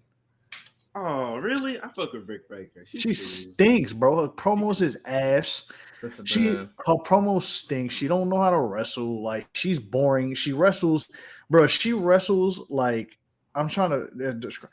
It's like watching like Al Jefferson play basketball. That's what watching Britt Baker is like, and that's a disrespect to Al Jefferson. Sorry to Al Jefferson. My bad. That's OD. Britt Baker. The show your work took over. The Britt Baker. I ain't gonna lie. Britt Baker might be the most protected wrestler in wrestling, dog. Oh, overrated. for sure. It's not even close at this point. Overrated too. Oh yeah, but you gotta think about it, man. She's well, I think she's like the first female to get signed with AEW. I mean, yeah, but I mean, the thing is, listen, man, Taya, I told your thick ass before, go work on Saturdays, baby girl. Please stay away from Wednesdays, because Wednesdays you're gonna run into this chick, man. Go over there with Thunder Rosa, go over there with Willow, Sky Blue, everybody else. Like just go and just wrestle on Saturdays. Avoid that woman and them chicks with them goddamn spray paint cans. Stay your ass on fucking Saturday. Rumors have it they might be getting split up. Rumor has it that I don't give a fuck. Stay they stink still. I don't give a fuck about none of that. Taya, if you give a fuck about anything in your life, tell you and your husband, Johnny Mundo, stay y'all asses on Collision. Johnny Impact, Johnny AAA, whatever the fuck his name is. Anyways, whatever the fuck. Johnny Boy. Mama called him Morrison. I'm gonna call him Morrison. Hey, stay y'all asses on Saturday. That match was absolutely terrible. Like, Britt Baker wrestles like she got peanut butter in her shoe. Taya Valkyrie was just dropping her everywhere. Like, it was sloppy. She did the thigh slap I guess that was a camera fault, but she did a kick when she went to smack her, and she did the thigh slap, and that shit was mad obvious. That fucking roll up she was finna do, but she didn't get in. Taya just sitting there, just looking like, yeah, because she tried to do the drop. I forgot the move, but she tried to do the drop on Britt Baker, just fell, and Taya looking at her like, bitch. Yeah, it was literally, she was like, oh, it's like she did the Undertaker versus Goldberg match. Yeah, she's like, really? Nah, Marcel, you remember that a couple years ago when there was the Kenny Omega meme from, I think it was like Dynamite. He was in the ring, and he was just like he did that. She was fed up, but yeah, Baker is terrible. If anybody follows me, there's a GIF I made of Stone Cold Steve Austin from Survivor Series '96 where he just slowly turns his head. That's what Taya was doing in her mind. Like, yo, I would beat this chick up right now, but I gotta go fucking. I gotta keep my contract. So, and the greatest before we move on, the greatest irony, because life is so ironic, is right after the match, it points to a sign: book the women's division better. Yeah, man. God is funny. You don't say. And they're not wrong, bro, because, like, really think about it. Like, Britt Baker is not that good. What they did with Thunder Rosa was a crime in itself. Justice for Taya Valkyrie. That's all I'm gonna say, bro. She's sloppy over there. Fucking Jay Cargill, bro. They had Jay Cargill wrestling Starbucks baristas at 10 o'clock on a Friday for 90% of her matches. Yeah, with no training. Have to get Jay Cargill, man. Serena. The only people Britt Baker could wrestle against because I still think she ass regardless of who she wrestles. She could wrestle against Bianca Belair. I still think she stinks. But Serena Deeb and Sheeta, and that's it. Everybody else, like Sky Blue, could get some time. They don't book her. Like the rest of the women. No. Here's the thing. They do. She's getting time on Collision. This is why Collision is That's better. what I'm saying. Because if you look at Collision, I'm getting into it She because gets a lot of time people, on the night, but yeah. a lot of people are doing this. But this division, and I'm like, no. The thing is, Impact has one of the best women's divisions out there and books it better considering they're not as prominent as WWE is. WWE, even with their hiccups with the women's division, still find a way to make it up, or at least make the best of what they have. Because you got to remember, with the women's division, they be having injuries. Like every time a woman gets a good spot, like Liv had it, Raquel had it, Bianca had it at a point, Alexa Bliss had it at a point. Like every woman, the ironic thing is the way I talk about. And I'm sorry, but the way I talk about with this give XYZ wrestler a chance with WWE, that's how the fuck AEW books. WWE don't book like that. The women's division has no storylines. There's no context, no nothing. It's just a damn mess. That Outcast shit stinks. Ruby Soho. Oh, that shit's stinky. I actually liked Ruby before she left. Now I don't care anymore. Soraya, that's a whole nother discussion. We will be here all night discussing her because I think she's overrated and that Divas thing is overrated. And I ain't gonna get into her and BM Punk. But this women's division's ass. Tony Khan, you gotta do better. Anyway, let's get into some real wrestling. Monday Night Raw. Thank you. Goodness, man. That would be the longest you will ever hear on AEW, on this platform, on our platform. Show your work. No. We just try to be professionals. All right, so let's Monday Night Raw through the week. Yes, Monday Night Raw. All right, so we start off with Judgment Day promo, and Judgment Day comes out and they tell the world we running this shit. Dom is the new NXT champion. Shout out to Dom, man. For history, first wrestler to ever main event. SmackDown, Raw, and NXT in 1 week. Yep. Hey man, a true Guerrero, man. A true Guerrero, man. A true working wrestler. True Guerrero, man. So yes, Dom gets his shine as he should. And then, KO and Sammy come out again. KO's like, look, bruh, I ain't trying to see this shit. Get the fuck on. And they're like, all right, well, we'll see you later on. And, Sammy and Dom will get the one-on-one. Put your title online if you're really about what you say. Cool. So we go into Becky Lynch and Zoe Stark.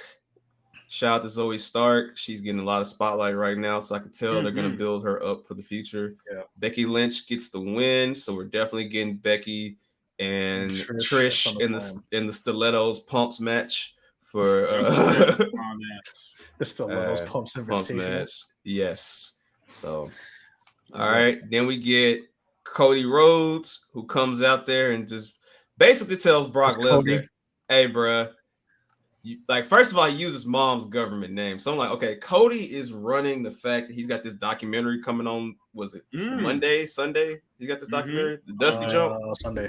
Well, it's his. The Dusty one's already happened. That was at WrestleMania this year. This one is his. Sunday. Yep. Sunday. Yes. All right, I will be tuned in if I'm not doing nothing. And yeah, he's just like, Brock, you fucked up, right? So so Brock will be back this week. There are rumors that there might be a stipulation with this match, but I just think that they're going to. We'll see. Dog collar match. What was the rumor? It was like a dog collar. Yeah, it was like a dog collar. It's been dog collar. It's been fucking bull rope. It's been 3 stages of hell. I don't know, dog. We will see. Listen, man. Cody love his kayfabe and his stipulation. Man. Yes, he does. So next we basically get Ricochet talking that shit, telling Logan Paul and get your ass whooped. Then we go into Dom and Sammy, which very good match. Dom is still finding ways to win. I love this chicken shit heel thing they're doing with Dom. Yep. He wins because as he's during the match, Judgment Day just like, look, KO, they just roll his ass out there. which is very impressive to do because Kevin Owens is not no little dude, and a big man.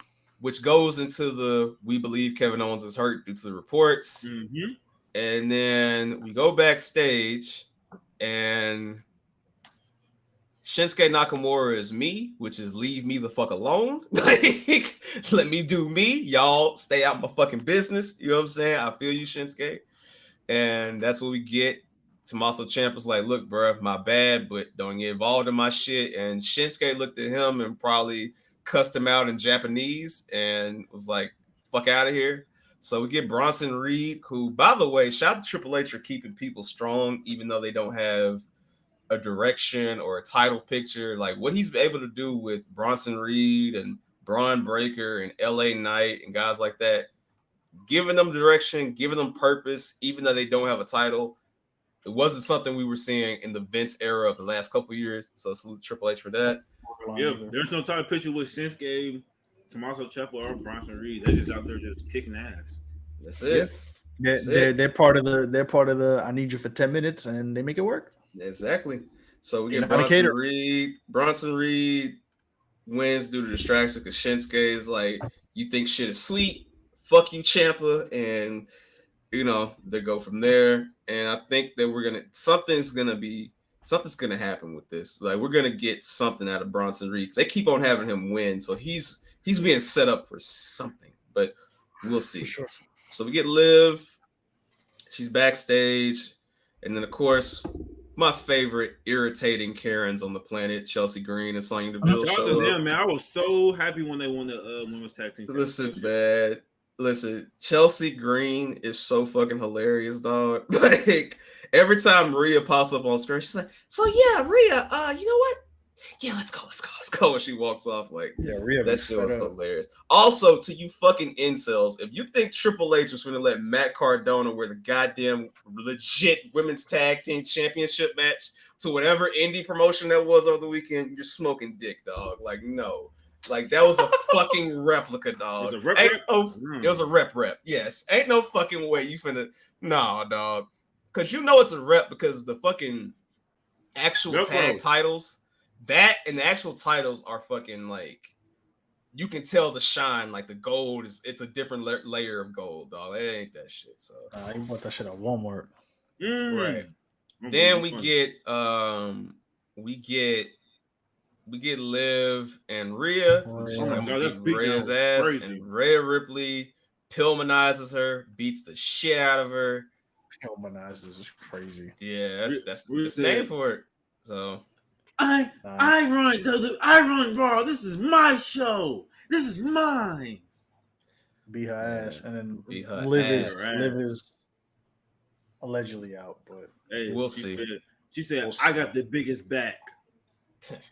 Until Monday to see that's Aussie back, and then El Grande back will be there Monday. So Rio Grande back. Yeah. So we got Alpha Academy and Academy I feel like that's the third best thing on Raw right now, bro. Yeah, man, they getting that shit over, man. And then that shit's so over. Then we get Ricochet and Logan Paul. Ricochet's in the ring talking shit. I can't wait. Logan Paul tries to come from behind, and Ricochet, being Ricochet, says nah, gets out the way, super kicks him, runs, does a shooting star press. Logan Paul's selling, by the way, has gotten a lot better. He's good, man. And Ricochet picks up the phone and is like, yeah, it's your viral moment, little motherfucker. I'll see you Saturday, which I believe that's going to be the first match because Logan wants to get out of there so he can see Jake's boxing match. Yep. So, and I like what Logan Paul said too. He was like, I forgot what he said, but he just dissed the crowd. Like, they ain't get no coochie. That niggas ain't getting no coochie. Yeah, nah, I took offense to that, but yeah, he said, he said, I get coochie. I took offense. He said, yeah, nah, shut up. He said, yeah. He's like, yeah, especially you in the front row. Yeah, you need to shave that mustache. Virgin. I was like, God damn, like virgin. What did he say fuck the virgins for? Like, what the virgins do to you, bro? All right. What the virgins do to you? So shout out to them. They're gonna have a banger of a match at SummerSlam. So salute to them. Then we get Damian Priest backstage. He sees Apollo Crews. Apollo Crews like, yeah, pick on somebody your own size. He looks down at him like, word? You know who I am? Cabron? Like, he tells him to go to the ring. He said, beats his ass. Like, I'm Mr. Senior Money in the Bank, bro. I'm the deadliest man. I'm the deadliest man in the WWE right now. You really want to fuck with me right now, dog? Come on. And then in another, hey, you know who you talking to? Drew McIntyre versus Imperium, and he just basically is like, look, like, I like you. You talk. You good. You can hoop. You know ball. And that was my favorite segment. That favorite segment of Raw. Yeah, Ludwig Kaiser has a great match. It's Drew McIntyre, dog. And then he goes outside and fucking power bombs Gunther after Riddle saves him. Something tells me that Riddle might get Drew to snap. Riddle might interfere at SummerSlam, cost Drew the match, and Drew might send Riddle to Golgotha. So yeah, we will see what will happen. Shout out Corey Graves as well, man. You with that Ludwig Kaiser impersonation. He's actually becoming my the ring general is now in the ring, and we will see such an amazing match. Yeah. You can tell who Corey is like real friends with. Like, yeah. And then we get an amazing segment at the end where Finn. This is Finn's best promo work on the main roster, hands down, dog. Like, it's not even close. Like, Finn is letting Seth fucking have it, dog. And he's letting him know, like, look, bro, like, this is Stone Cold WrestleMania 17. I need to win Rock level shit. Where it's like, Finn is gonna win by any means necessary at SummerSlam. I'm calling it now. Like, Finn is winning that shit. Will he keep it? Promo. I don't know. He's winning. And yeah, him and Seth. Listen, man. Salute to Seth Rollins, man. Like, him getting that title this elevated in less than 2 months. Nobody else but the GOAT, man. So salute to them. Judgment Day whoops his ass. Sami Zayn comes out. They're like, what the fuck you gonna do? Whoops his ass. So with this injury with KO, I don't know if they're going to find a way to write them off or do an invitational tournament or something, but keeping my eye out on that. Judgment Day stands tall, as I know they would. And next week, we're going to get Brock, Logan Paul, might get some other surprises because obviously not everything can make it on SummerSlam. So salute to Monday Night Raw. All right. Tuesday. Then Tuesday, we get NXT, baby. So we have Dom opening up, and then you have the setup for the triple threat of Wesley, Mustafa Ali, and Dom, which you kind of figured will come. And Mustafa Ali's starting to show a little bit of heel. It's like, and this bum lost, and Wesley was like, excuse me, which, hey, I think they're finally going to put Wesley in that main NXT title picture, as they should, because he deserves it. He's been holding that shit down, and he is doing a great job with that. So salute to my dog, Wesley. Then after that, we get a couple backstage interviews, and then them two big buff ass niggas, Bronco and Lucian, they pull up to Tony D'Angelo, and they say, hey, bro, let's handle this shit in the ring. So it's like, cool. Then we get Lyra Valkyria, who she's like, hey, I want to challenge Rhea Ripley, see how good I am. Which I was like, all right, you're going to get your ass whooped with respect. You got heart. Okay. You feel me? Then we get Ilya and Trick and Mello versus the Schism. Obviously, good match. Obviously, that was fucking the Creed brothers in the mask. It's clear as day. Like, you can't hide Julius Creed if you wanted to. The mother is Brutus Creed. The big one. You can't hide that motherfucker, dog. Like, that motherfucker. It was mad obvious. Y'all gotta have to do some better shit than that. Hey, I got a cool question, man. What's up with Carmelo's, bro? Carmelo Hayes. This nigga been losing a lot. We'll talk about it at the end. We'll talk about it then. So you get that. Trick Mello wins, but during the match, key point, Ilya Dragunov like fucking sends Trick to hell. Like, by accident though. So then we get Now, this is why I want to talk about Carmelo. This is why Shawn Michaels ain't shit. All right, because Nelson didn't put this down. All right. So you mean to tell me, Sean, you had 20 niggas in that barbershop kikiing and ha-haing and everything Melo said, yet you set up a gas station brawl with Roxanne and Blair Davenport, and we ain't got nobody in the background trying to get some damn Skittles going, ooh, damn, like we don't get none of that. It's just literally. Oh yeah, we did get the Roxanne Blair shit. I felt like that down my fault.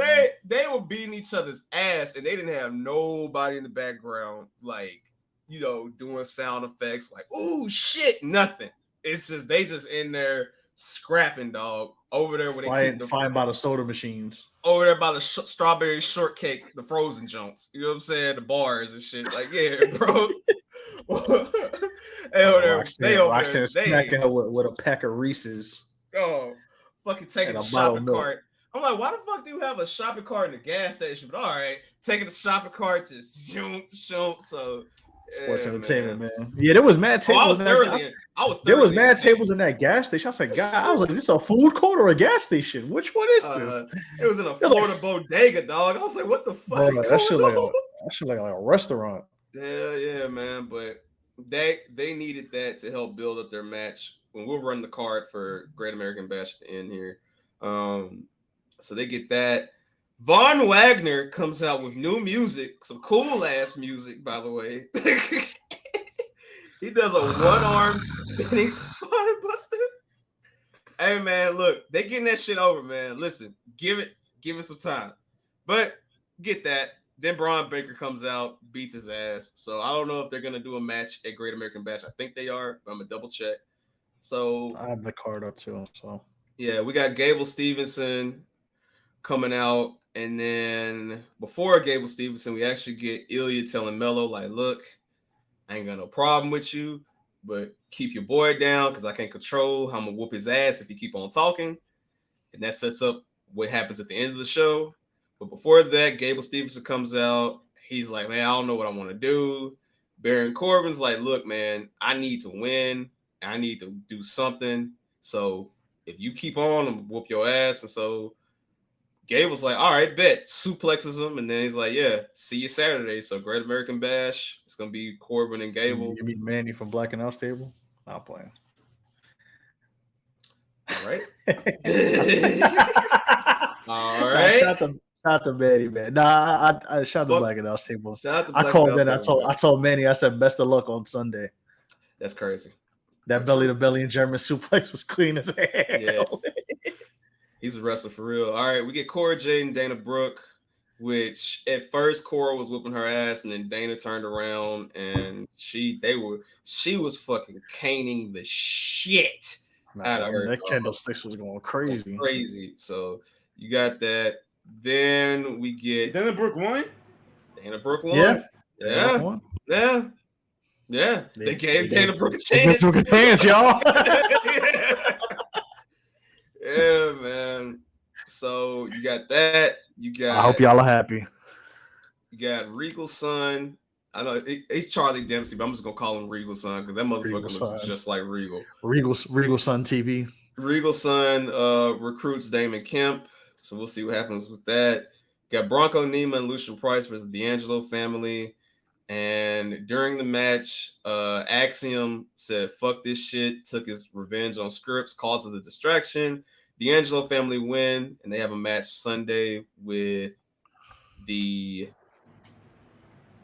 Gallus boys, man. So, yeah. Okay, so with the Mafioso family, is there like, I don't watch NXT, so there's like turmoil in their family or something like that? It was all storyline. It was a swerve. It was storyline swerve.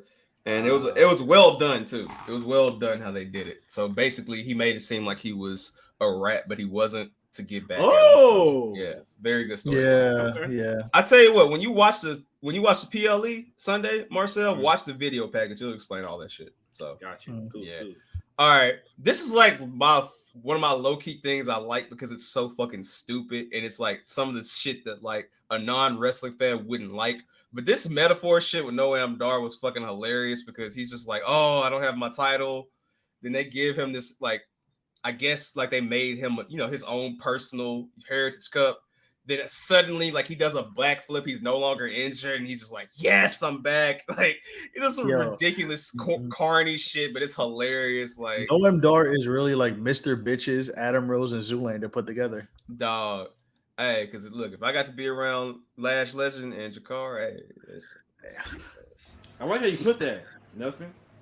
Yeah, that shit. It's all three. And then you got the other Mr. Latin Jones. You feel me? Latina tweet Nathan Frazier shows up. You know what I'm saying?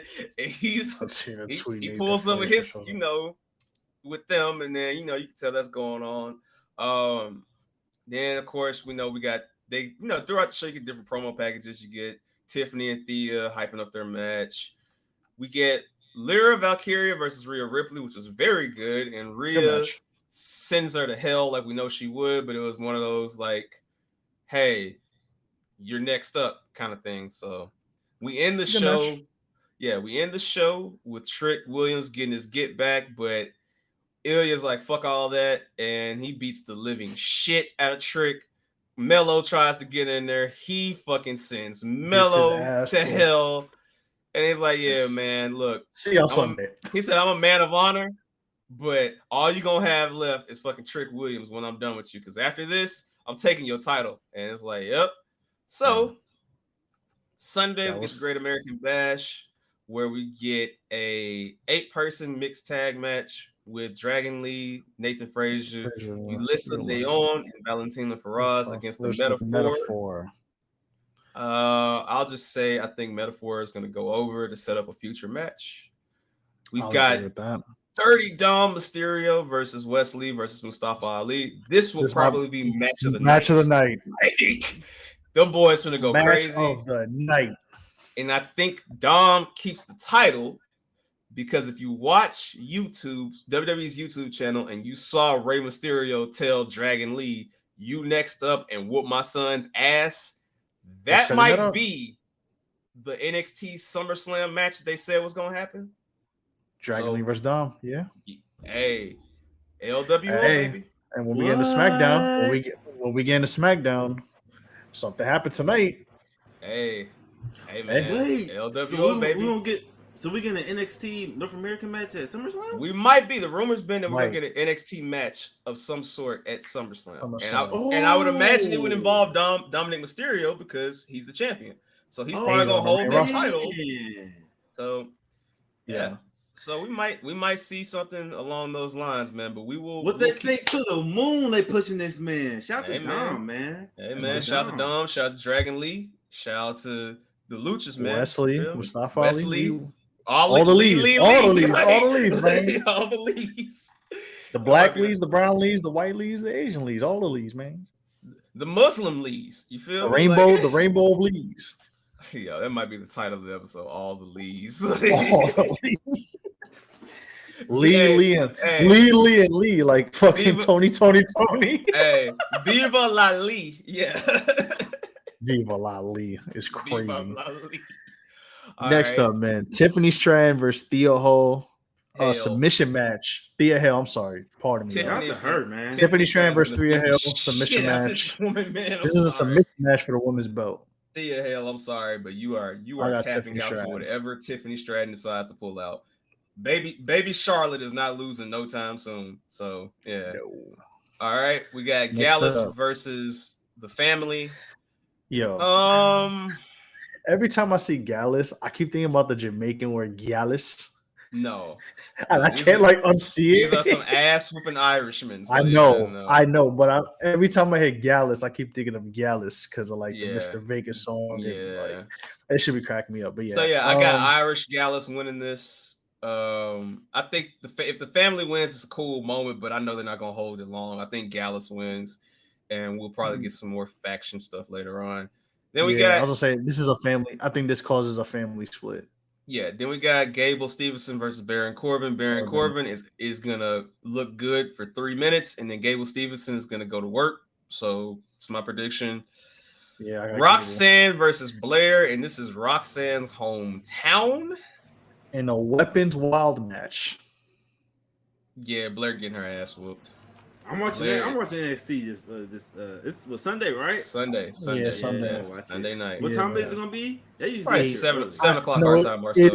it's 8, but I think they're doing a 7 o'clock match, and I'm pretty certain the 7 o'clock match is It's the gonna be that 8 8 man. Yeah. I watched it because I watch NXT, but sometimes like I'm in and out. But I remember when I had it on, overhearing like, oh, there's a special start time at 7, and they were talking about it during. It was referenced that is probably going to be the first match of the night, or the pre-show match, I guess. It's the pre-show match. It's the pre-show match. That'll take enough time. So yes. And then we got the championship match, which is Carmelo Hayes versus Ilya Dragunov. All right. Before SmackDown, I would have said Melo is losing. After SmackDown, I think Melo retains. I don't think Melo loses until it's time to borderline call him up. And I think Dragunov, after this, might get assigned in something, but I'm going to pick Melo for now. If Ilya wins, though, I would not be surprised one bit. So I'm going Melo. Yeah. But I think Ilya might pull it off. Yeah, I think Melo's time is almost up. For good reason, because I think he's gonna get called up. But I think he's been on Raw, so I think that Melo loses it at No Mercy in September. That's my hot take, I guess. Which that'll be the next pay-per-view in California. So I like that they're bringing the No Mercy. I like that they're bringing No Mercy back.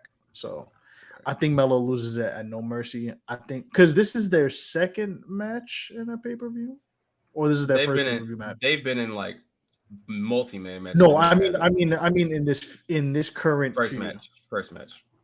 Okay, so because I know they wrestled. He's been fighting Braun all summer, so this is his first like big title defense. That's not Braun breaker. So yeah, I could see him losing at No Mercy. I don't know why. Something tells me that.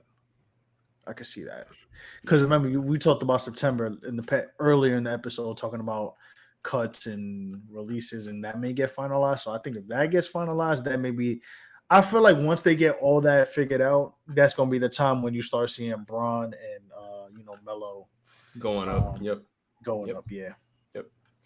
All right. So that was NXT, and that was our predictions for Great American Bash. Let's go into Friday Night SmackDown. So, show opens up. Jey Uso tries to talk his shit.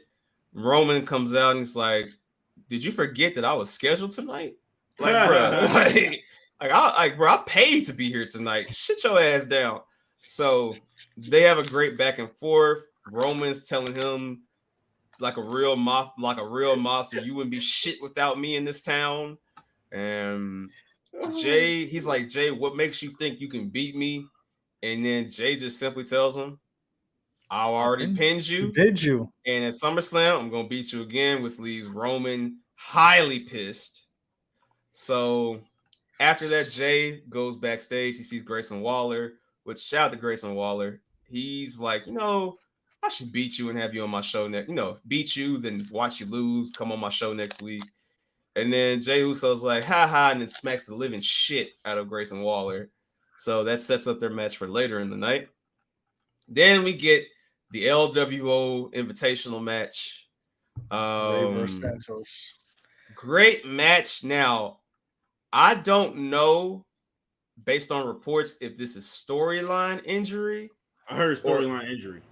There's some people saying it's not storyline. We're recording this as a specific time date. So by the next Midcarders and Catering, y'all will probably get clarification on that. So take that in mind. It looked. There was no X thrown up. I think so. But it did look painful. And some people say like Ray might have just gone a little shaken up from like the impact of the hit. Like it wasn't intentional, obviously, but the way it happened. But this could be storyline too, because then you can play this into SummerSlam when Dom has his match against whoever he has his match against. Ooh. Yeah. So that's why when you brought the Dragon Lee shit up, I said that makes sense considering the injury. So I could see somewhere where Ray fucks it up Ray comes back and messes, because Judgment Day gonna be gonna be there. So I got something better Ray than that comes for and messes, storyline. Ray and LWO. There's a lot that can happen, but I wouldn't be Santos- surprised. yeah, I wouldn't be surprised if you get some inner LWO shit soon because Santos has a match with Austin Theory in 2 weeks, so the SmackDown after SummerSlam. Yet Ray is hurt. We're gonna say storyline for this episode. We're wrong. Prayers up for Ray, but Ray is hurt. You've got Zelina Vega there. You've got the tag team there, and they're not doing anything right now. yeah. Carlito has been signed. He's not doing anything right now. And Isn't he just doing his independent or filling his independent stuff out? Or he's done? He's done. I know he was almost done when they signed him. I know they were waiting that out. So he's done.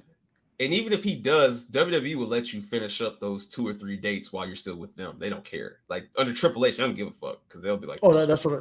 That's what I was saying. That why he hasn't been there yet. But so I'm pretty sure they said he was done. So and you also got Angel and Humberto, who are like, we need to do something. And we all know Angel and Humberto had that tie to Zelina in the past. So specifically Angel. So I wouldn't be surprised if we see some old school, new school, some type of dissension with the LWO. I mean, it might be time to bring up Elektra Lopez as a manager because Santos had her first. We might get some LWO Civil War because unfortunately with American wrestling, they segregate the luchas and the Latinos and they don't have them go against other people like that. They make them fight each other, which is some bullshit. But what is Elektra doing now? She's in NXT, but she's been with Valerie Loeda. I forget her name before that. She was the Bellator MMA fighter. She's Lola. That's her real name. Lola Vice. Yeah, but she don't need. I saw her here and there, but I haven't seen her that often since she was on like the women's title picture. Again, pay attention. So Marcel, I'm saying to say we might get Legado back, and Legado that goes in the parking lot and whoops asses and throws people in the back of Escalades. So we might get that back. So keep an eye on that. All right. Bianca's backstage, and again, my 2 favorite Karens show up, and they're like, hey, why is everybody talking about Bianca and Charlotte? We won, and we didn't get shit. And Charlotte's like, hey, let's get y'all a match. And Bianca's like, I didn't ask for this shit. Like, well, Charlotte got it because she's white. I'm sorry. That's true. Then we get Hit Row out there. Crowd is like, get these niggas out of here. Shit row. LA Knight comes out and says, damn, I didn't know Uncle Phil was still rapping. Oh my gosh, he did not say that. Then he doubles down. He says, he said the crowd is chanting corny, but the way that B-Fab is looking at me, she's horny. And I'm like, okay, did they approve this? Because if they did, this is genius. He legit said that shit. Yeah. And then he goes in the ring, beats Ashante in no time. Later on in the night, you see him backstage because they announced a battle royal for SummerSlam for all the people not doing shit. And this is shit. You might see AJ. You might see AJ and Bundy fighting next week.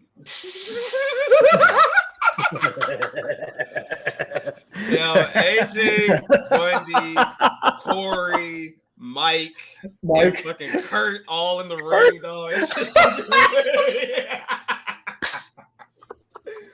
You ain't shit. Hey man, I see AJ is swinging that belt and swinging that belt. I got my money on AJ. AJ be sparing y'all, bro. I got my money on AJ, man. If you know, they gonna have Tim. They gonna have Tim out there.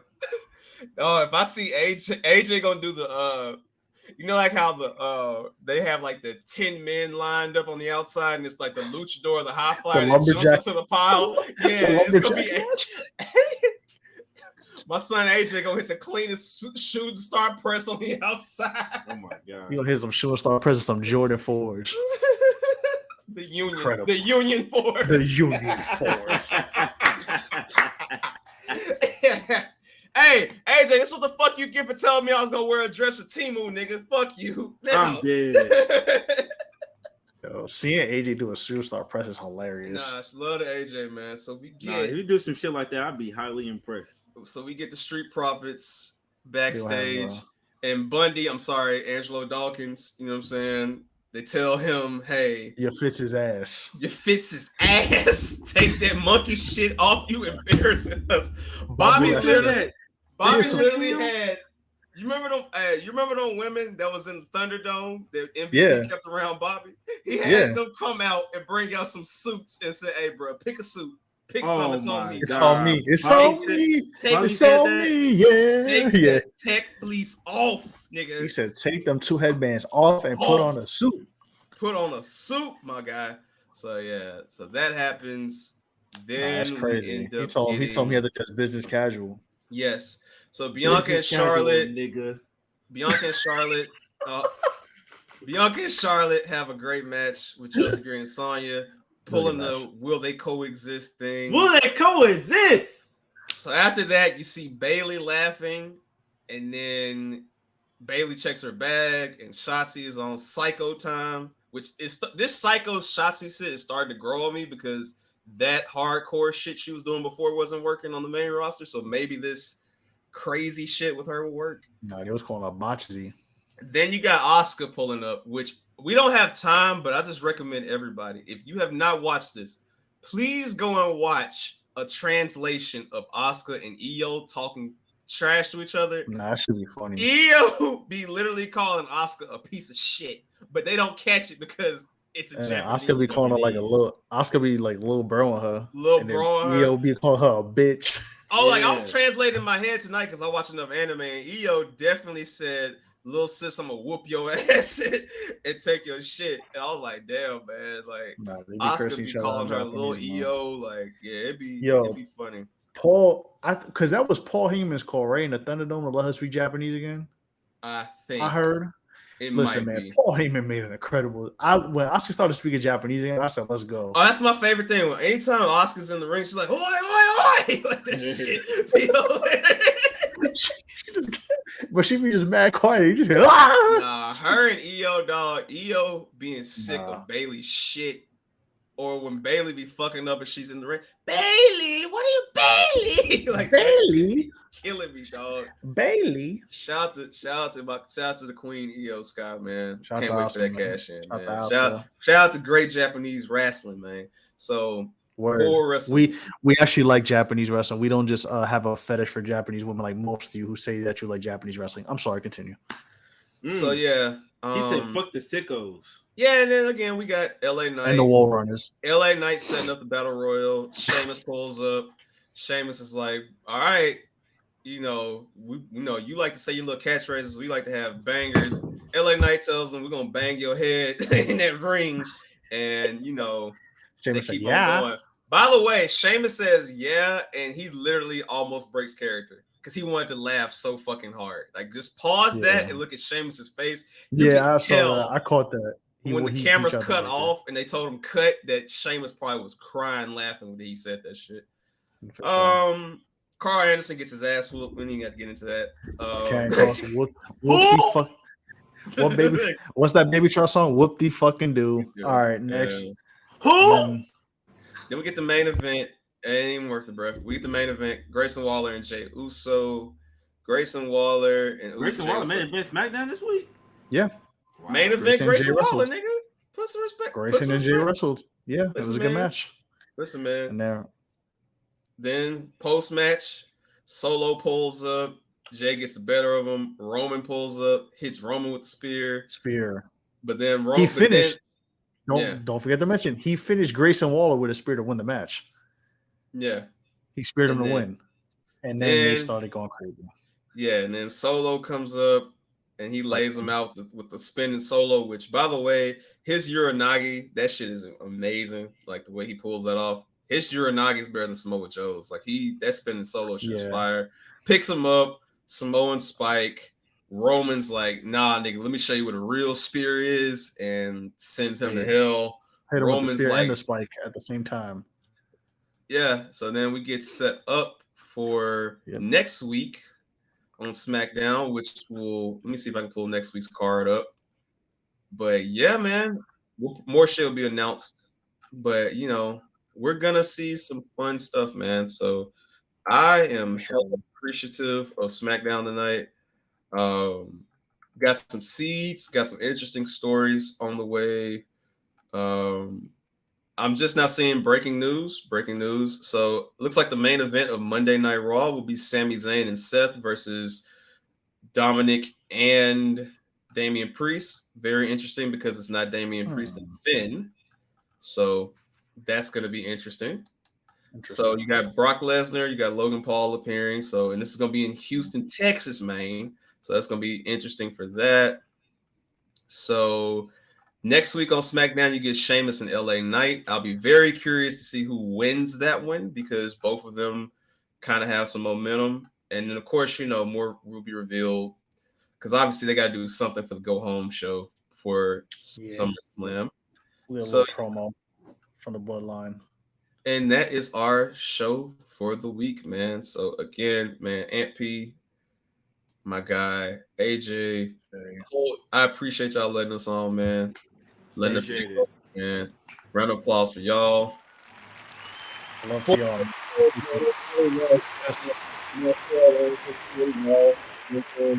He is Skinny Negro, aka Senor Forty Ball. You know what I'm saying? Like that might be the title of this episode, Skinny Negro. So you know what I'm saying? Like, yeah, man. But we are appreciative. If you like us and you said, man, damn, they took over from Midcarders and Catering, but I actually like these guys. Not only do we appreciate it, but we encourage you to follow us everywhere at SYWNET. We encourage you to go to our pages, find our link tree, go to our Discord, and join us for conversations about wrestling, music, TV shows, movies, anime, books, life. We all stream kinds of on stuff, Discord. We just, you know. And if you really like us, you can subscribe to our YouTube and Twitch. And if you really like us, hey man, pay that $3, man, on our Patreon. Same thing, patreon.com/SYWNET. Get some of the best content on the planet. I can't big it up enough for $3, man. Tap in, support some young, ambitious Black and brown men making a union work together, man. So we appreciate y'all, man. Anything before y'all go? Follow me on Twitch, Marcel2345.